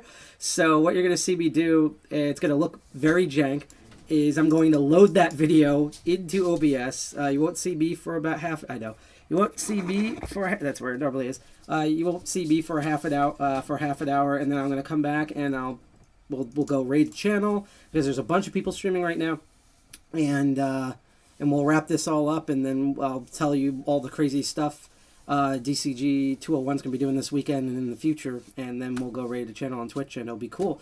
So remind again before we play Sick Code's Research and Talk. If you like what you see and you're on YouTube, first of all, there's a little bell icon. You can hit that and get all notifications. If you're on Twitch, DLive, or YouTube, you can subscribe and we will get notifications that pop up and cheer you on like has been going. I'm so happy now we only have 7 more follows until we could apply to be Crypto Superstar and DLive. So that's a lot. No, because before we started off at like 75, and like in the past like month and a half, we gained that many. So I'm really happy. And we get to do a lot more with that account. Of course, we all like our Twitch peeps out there. Also, if you, I don't know if this works, but if you donate bits or any things like that, or lemons or whatever the hell YouTube call alimony. We see those notifications as well. And also our bastard children, but no least. First of all, if you're bastards, hi out there, Facebook. As you can see, if you scroll up in chat, we do have a chat guide that is just for the face of books. And there's also I think the website's called howi'vebeenzuked.com or .org, where you can check. Well, now all that data is on have I been. Yes, how I've been pwned. So if you go to one of those two, either of those two, you'll be able to find that out. So condolences, even though we're not responsible for Facebook, thankfully. Also, hi out everyone there in Diode Zone, and also all the elite people who are watching this through Tor. And again, even though this is going to be a pre-recorded video, we love talking to people in chat. So if you have any shout-outs that are appropriate, and you also want to have any comments or questions about us, about hacking and the other stuff that we do, you can let us know in chat. Otherwise, keep learning, keep learning. And speaking of which, let's go watch this jank. This is going to be really fun because I first have to load in the video, and then I'm going to load in the audio. So this is great. This is like a little behind the scenes of like OBS dumb F magic going on here. So I'm going to label this one, what's a good one? CVE netmask. And now I go and find the file and hope that undesirable videos, but actually I don't have any of this type of videos on this machine, or am I bluffing? You'll be able to find out in a moment. So, trying to remember where I named, the problem is I'm trying to remember where I named this. Here we go. So you're going to see this jank thing pop up for like a couple of seconds, I believe.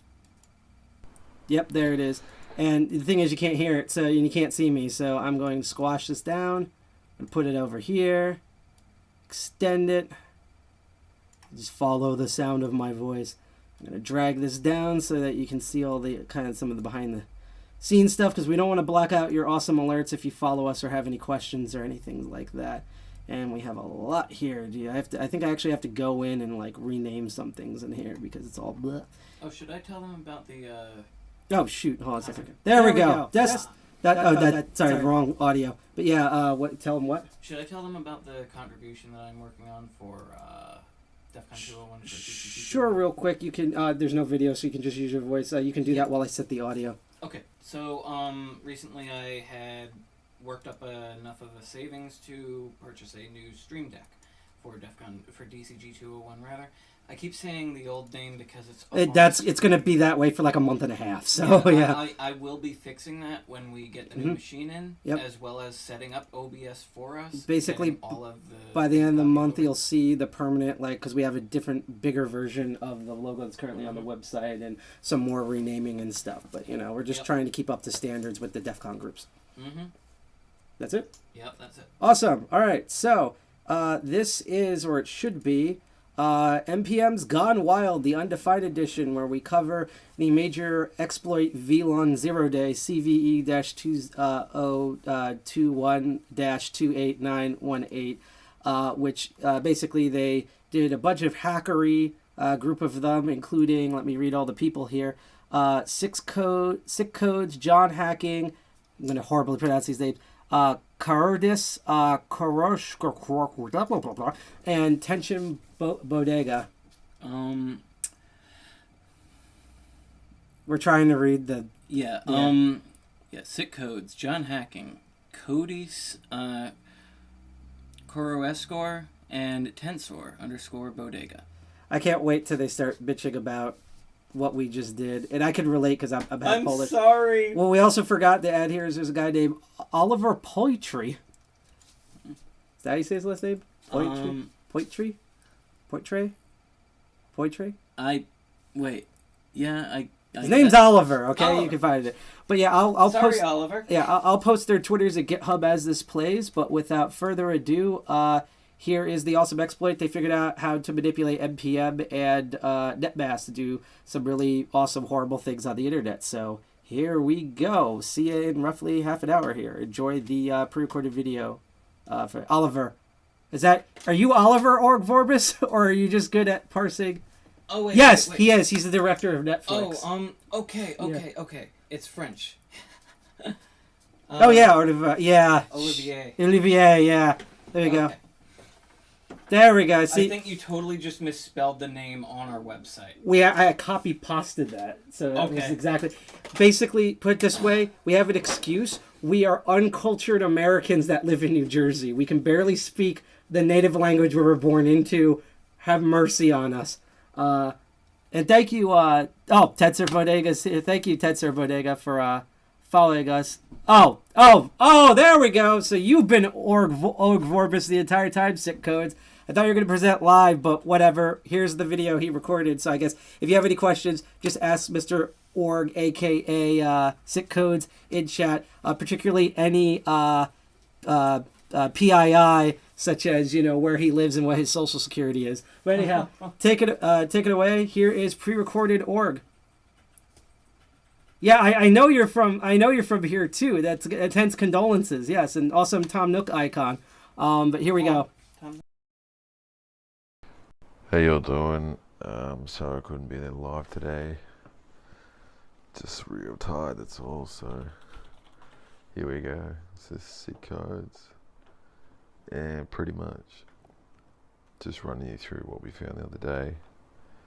Basically, this is my website. I've got the cool dot codes, TLD there. If you jump in here, number 3, you'll see we've got this weapon, Universal NetMask project, with 278,000 installations, and I'll show you that now. NetMask. Whoa, getting laggy. Hold up.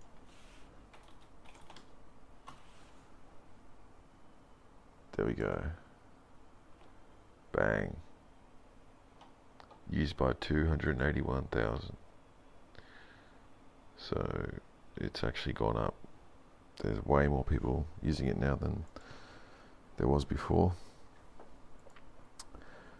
You can go through and find shitloads of really popular projects in here. I don't know why it's zooming like that. But yeah, most of them are dead projects.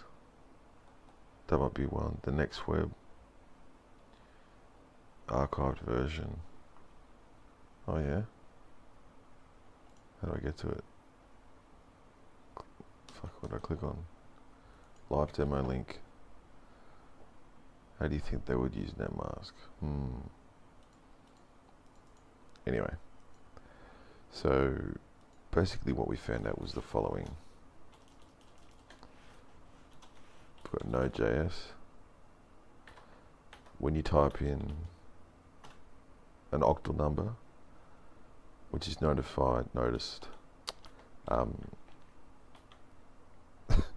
which is, I don't know the word for it, fuck. It's, these are the two different ways that you can signify a octal number in JavaScript. Yeah, you've got hex and other formats as well, and you've got integers. What about 2? What about 3? What about 7? What about 8? What about 9? What about 10? Oh, what happened there? So what just happened is that for some reason we went backwards. Now, I don't have enough time to do octal to calculations between octal and decimal, so I'll give you an awesome spreadsheet. So 1, 2, and then check this out, equals bin decimal to bin, sorry, oct. So equals, fuck, excuse me. Let's have a look. Equals, there we go. And then put that equals decimal to oct. Bracket, tab, bang. There we go. Let's drag this all the way down to like something like, I don't know, arbitrary. Oh, 256. Let's do that. And then start at the top here. We can just copy it. Control Shift, bang. So what have we got? And then one on the other side before here. 0, 1. And that would be, what should we get, decimal to octal? I think other way around. But I'll put it on this side anyway. Oct to des. That should be B1. Yeah, there we go. Bang, here we go. I can copy that. Alright, now we've got, just for anyone who doesn't understand what's going on here, we've got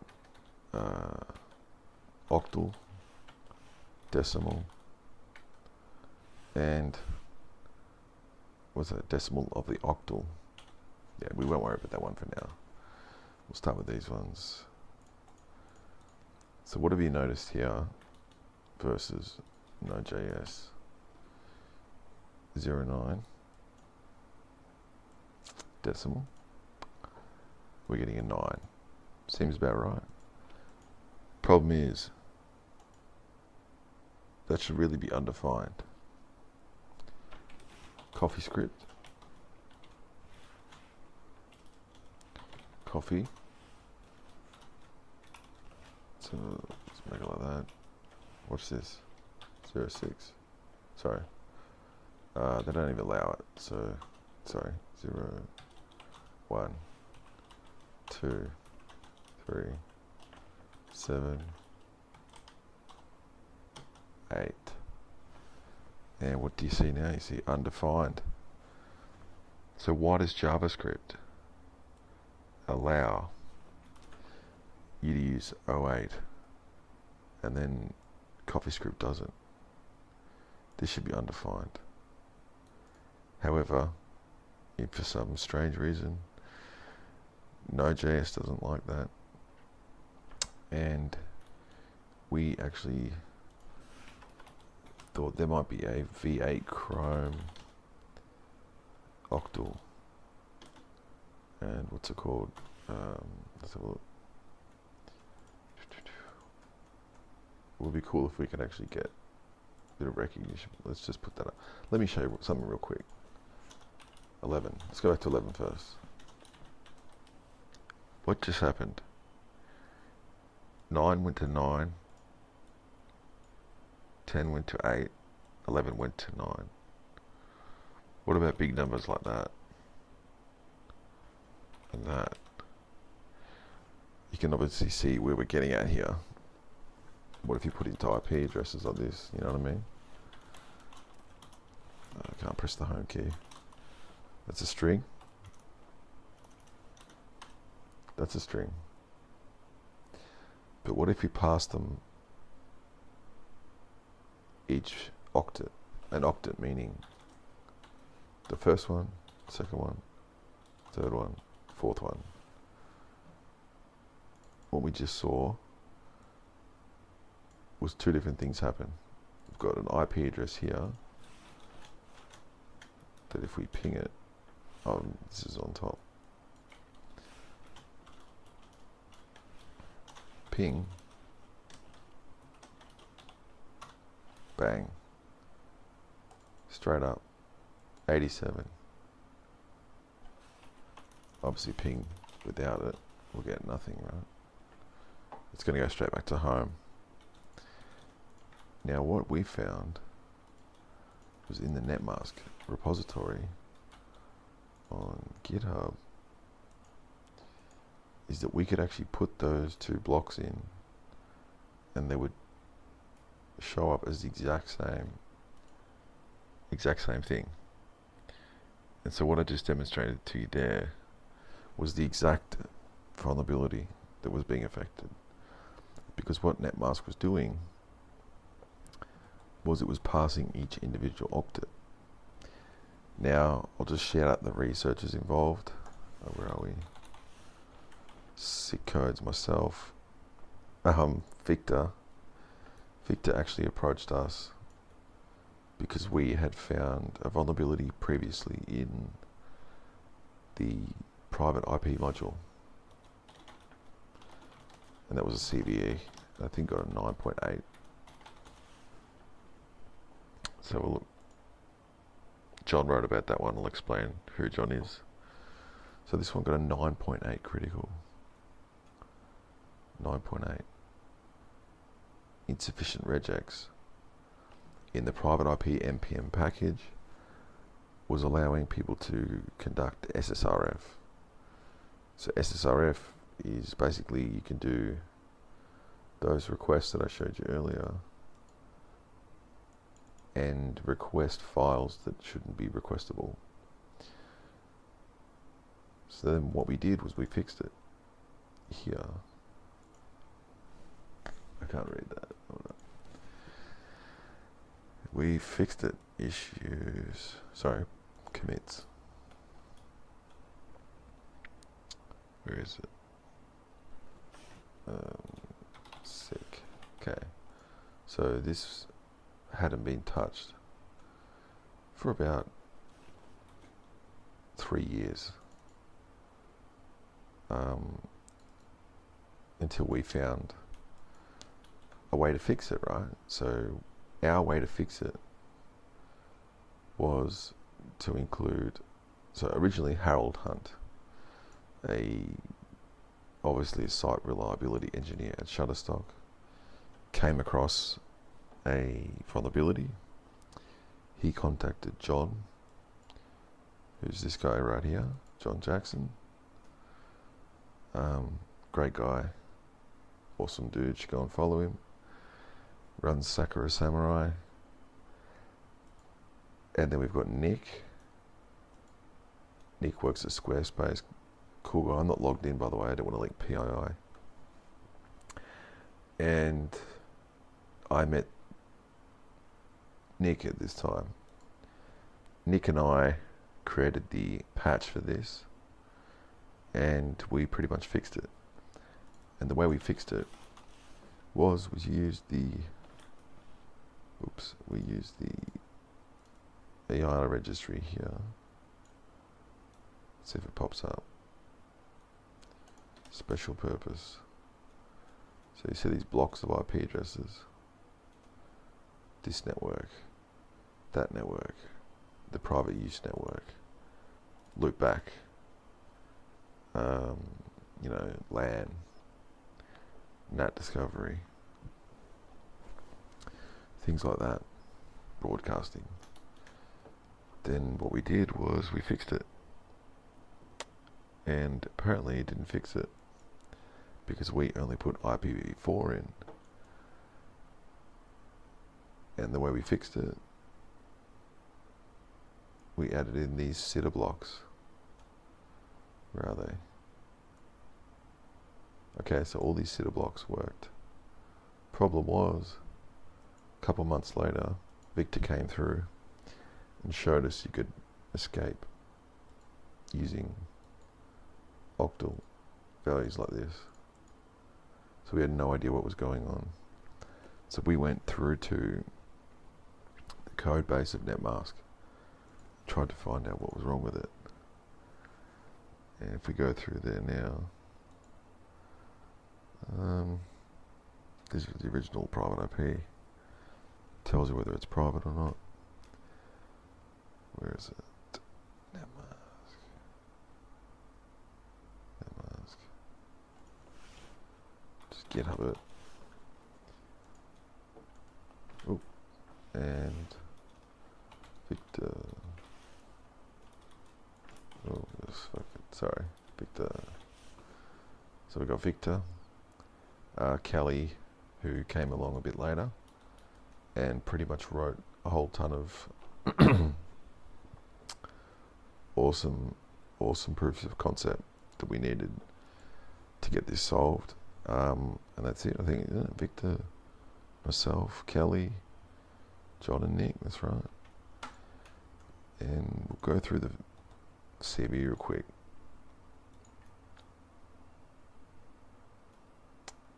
This one got a 9.1. So brutal. And it's also running, it's also ran by 280,000 repos. So that's not even including software, that's just projects. And it's ridiculous. So it's John, sorry. That's Kelly. You got John at John J Hacking, sorry. At Cowdus, sorry Kelly. John J Hacking. Tensor Bodega, Victor, which is Seco, and I'm at Sick Codes. So basically, you could bypass restrictions that were being put in place by private IP, and we ended up getting a GitHub advisory for it. So this pretty much blew the socks off of it, because GitHub owns NPM. NPM is a widely used software repository for Node.js, and as you can see, 280,000 projects use it. What are we looking at here? Let's add to. So yeah, we've gone a bit wild here, but we got rid of the rejects. We added in the ranges. We added in a new submodule. The problem was that submodule was actually vulnerable. And had we not discovered this, this would still be out in the wild. Had we not fixed it, we wouldn't have included this. It would still be out in the wild. And just to show you how much of an impact it's had. Let's have a look here. We can search. I don't know if I can search logged out. You know what, let's go to create.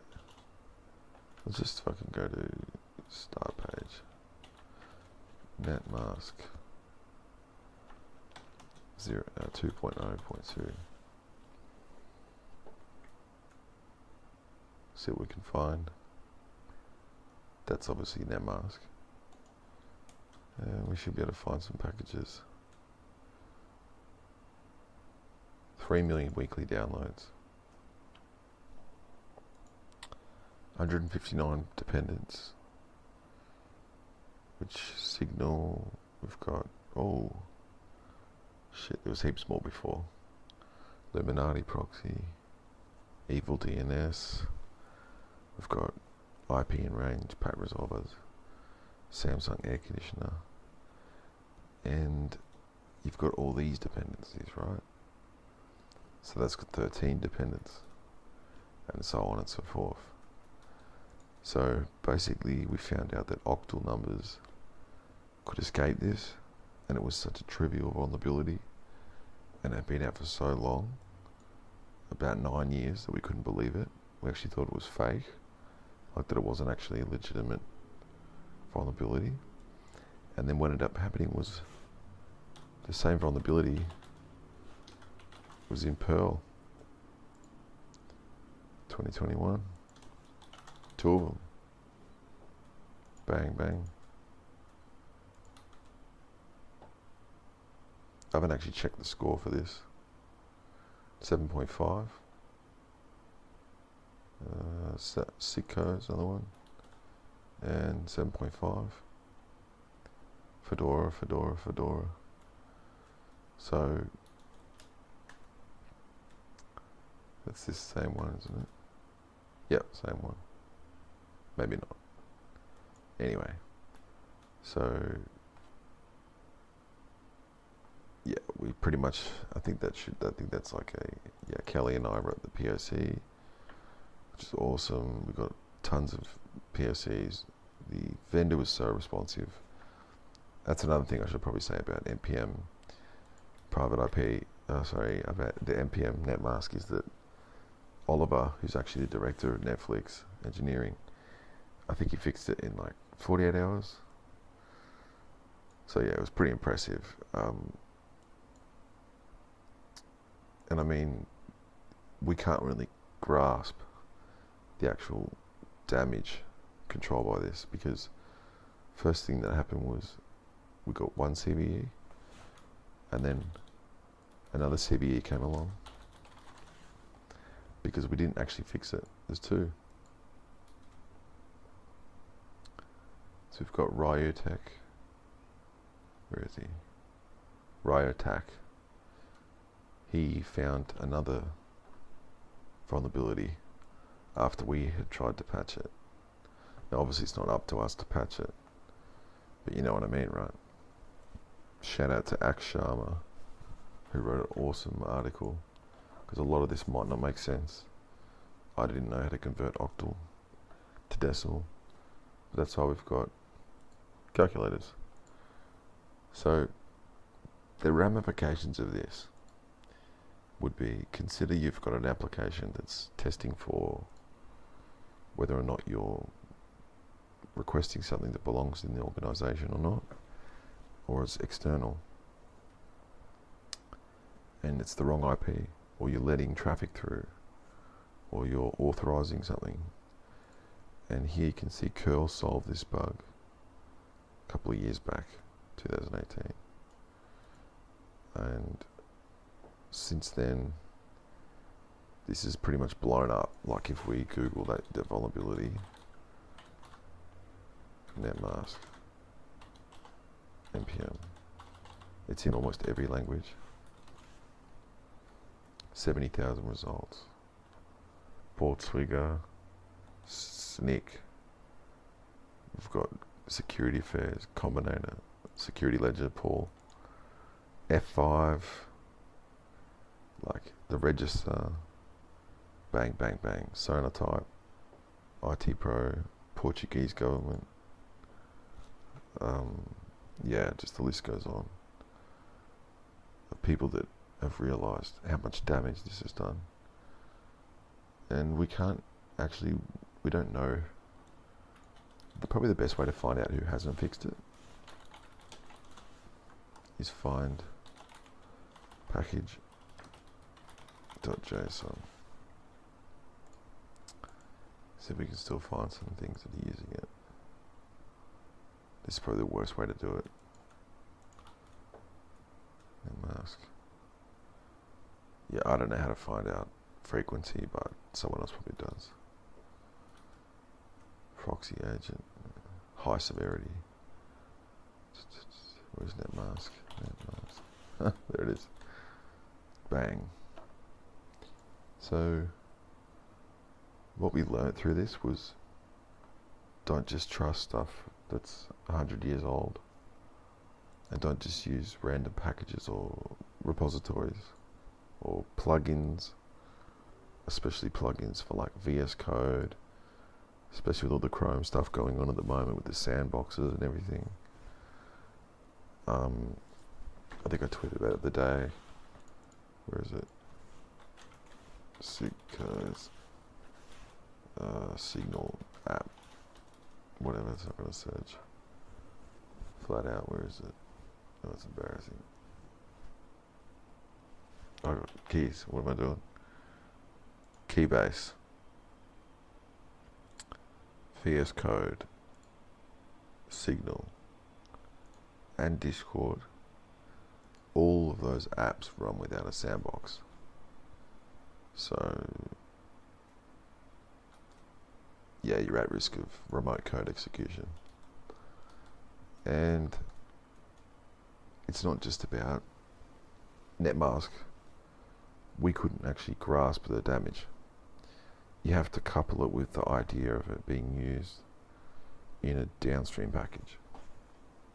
So for example, here we go. GitLab.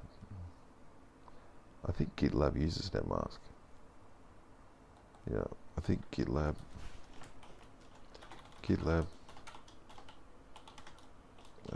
package JSON. It's not what I'm looking for. That's what I'm looking for. It's not there. Whoa. Oh, we got priced. Sick. That's the original thingo. 5K is a bit low. Shocking price. Come on, give us a package, JSON. Bummer. Anyway, sorry I couldn't be there live. I'm about to fall asleep, as you can probably tell by my voice. And I'm pretty embarrassed because I thought it was going to be at 7 o'clock. But hopefully I can do another one with you guys later, because I've got some really cool stuff coming out. Really cool stuff, and the whole team. I'll shout them out again real quick. Shit, where are we? Bang. Bang. We got Victor, discovered it, the vulnerability. John Jackson brought us all together. Wrote the Perl POC. Nick, awesome dev. Pretty much challenged every part of the code. Was like, you know, it's not this, it's not that. Where is it? What is it? Awesome guy. Kelly, great as well. Taught me a shitload of stuff. And so did Nick too, and so did John, and so did Victor actually. Yeah, it's just been really cool to work with like complete strangers from around the world. I've never met any of these people in real life, and it's awesome. Even Oliver was cool too. So Oliver, sorry, it's Olivia. I can't explain. I can't pronounce it, man. Sorry. Director of Netflix. Yeah, he was awesome. Fixed it quick snap. And that's pretty much. It's pretty much the CVE. We've got a lot more coming. I'd love to give away more 0 days today, but we're trying to wait for the disclosure process to go out, and you know, we're trying to do responsible research. So yeah, if you wanted to follow us all, check us out. You can find the CVE, or just Google netmask vulnerability, and you'll see all our names on there and stuff. And like I said, we've got some big stuff coming out. I wasn't sure if I was supposed to mention anything else, but yeah, it's brutal. It's a brutal one. Like, it's all over every, you know, NIST. Oh, NIST is NIST, but if I check the backlinks on that, let's just Google this. How many results? 81. It's fuck all. Let's Google the CVE. 12K. It's a popular one. And yeah, it's affecting a lot of people. Any questions, just ping me. We'll have a chat. Sorry I sound like a dead person today. But yeah, nice to meet you and have a great evening.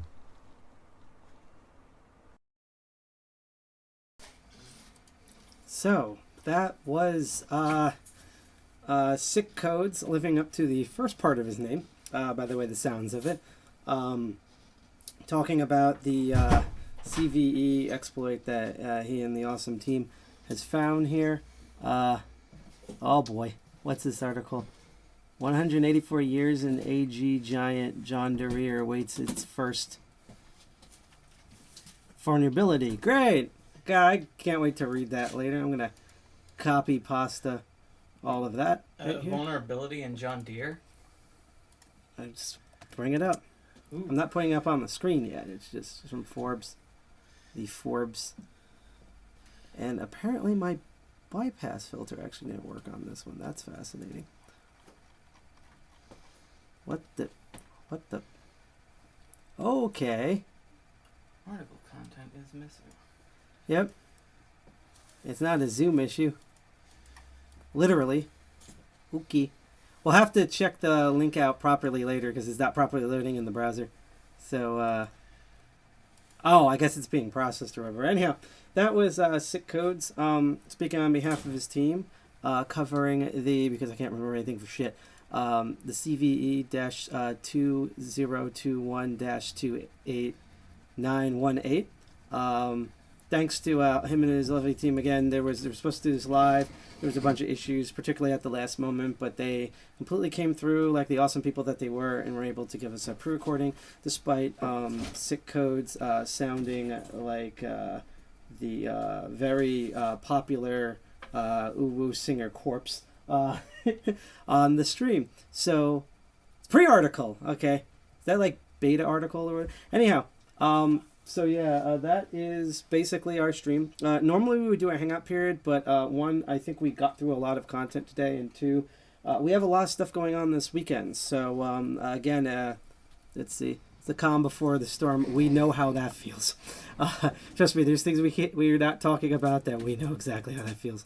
So I just want to remind everyone, thank you for joining us in the chat. If you're on Twitch, stay around because we're going to go raid a channel. And I took a look at some of the channels, and we're going to probably host some of them later tonight, but we're going to go raid a channel that has been active again, that like we apologize if, oh, why are you raiding this channel? But like we basically have to at this point just because, we want to keep everyone informed on things. So I hope you enjoy that channel. Yeah, have a good night. This is all the people in the chat, in addition to a lot of the people that were speaking for the CVE. I'd also like to thank DCG 201 member Siricel and DCG 201 co-founder, who I think is currently joining Sick Codes and being dead, GI Jack, for literally kind of saving the day. The good thing is that we did manage to rip the VK file that we were originally going to play on this sketchy looking USB stick because it's GI Jack. And I think in the future, if we don't have a pre-show, we're probably going to use that as the pre-show. So win-win for us. Also, say goodbye to the meme shark. Bye-bye. We're going to go raid a channel on Twitch right now. If you are interested in finding out more about us, thank you. We try. Even though today was literally the Project Snafu episode. I say that as he drops something. If you want to check us out, we have our website at defcon201.org. Again, we're keeping all the URLs and names, but we are upgrading just because we just want to blend in. It's OPSEC. We want to blend in a bit more with the rest of the groups. VK Russian APT. This is one of those things where the way we ripped it was really freaking. It sounds like you'd think it would be a complicated hack, but it was actually really simple. And if you want to check us on our social media, again, we're at Twitter at DEFCON201NJ. We're on Instagram at DEFCON201. We're on DEFCON201 on hostducks.social, which since it's a Mastodon, a bunch of other things. I just posted the link tree in chat that goes to all of that. And one last thing that I just want to remind people. So actually, a couple of things. So first of all, please, especially since we're part of the Electronic Frontier Alliance, if you want to be able to actually own your shit, and no comment. Why didn't that? Oh, I hate when it does this. This is the only program that does not understand the concept of copy pasta. There we go. Please go out to ftc.repair.org to sign the right to repair petition. And that tomorrow at 1 p.m. on the Black and Cybersecurity. I wish I could have the link, but it's not ready yet. You will see this on our social media that I post, especially on Twitter and Instagram. And you will, you'll see it on there and our blog tonight before midnight. I'm going to be teaching beginners lockpicking course. I'm really honored and excited to be on Blacks and Cybersecurity's live stream. And then I will say, so I had an episode of Crypto Barons that was really awesome, and I kind of wondered why no one on DLive saw it, because usually DLive really likes our cryptocurrency stuff, and then realized I forgot to change the category. So most likely, and we'll announce this on social media if we do this, at 8 p.m. tomorrow Eastern Standard Time, we're probably going to have an encore presentation of that episode where we're basically going to replay the episode again. So it won't be live, but at least people on DLive can see it, and it'll only be for DLive. And then this Sunday at 8 p.m. Eastern Standard Time is going to be my show. It's double lockpicking, Master of Unlocking, where I'm going to attempt to team up with Cell and maybe a Conscious End Commander. We'll see how it goes, because I have a lock that's connected to a thing that is very, very interesting, and as Org finally says, big right to repair stuff coming, net mask on steroids, basically. So yeah, we're going to go ready to stream on Twitch. Again, if you want to check us out, we're at defcon21.org, and we're all over on social media, including Twitter at defcon21nj and defcon21 on Instagram and GitHub. Just go to our website, find that out. I'm SciPoc. I'm one of the two co-founders of defcon21. I also want to thank our other co-founder, see, this is what we're doing. DCG 201 co-founder Side Pocket. I want to thank DCG co-founder GI Jack and DCG 201 member Cell for their talk and their assistance tonight. Hope you, if you're on Twitch, stay around. This is going to be a very important stream that we're going to raid. Hack the planet. Very similar. Speaking of that, Hack the Planet, Dirty Jersey represents, and remember, trying to think of a fun lesson I can end with. Wheel of morality. Turn. Just remember, anything in life, only 2 Joy-Cons at a time. Peace. Enjoy the music and enjoy the raid. We're going to wave bye as we do this now. Goodbye.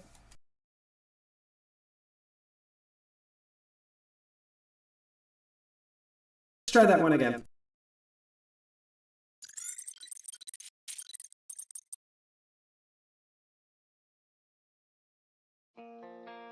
Last night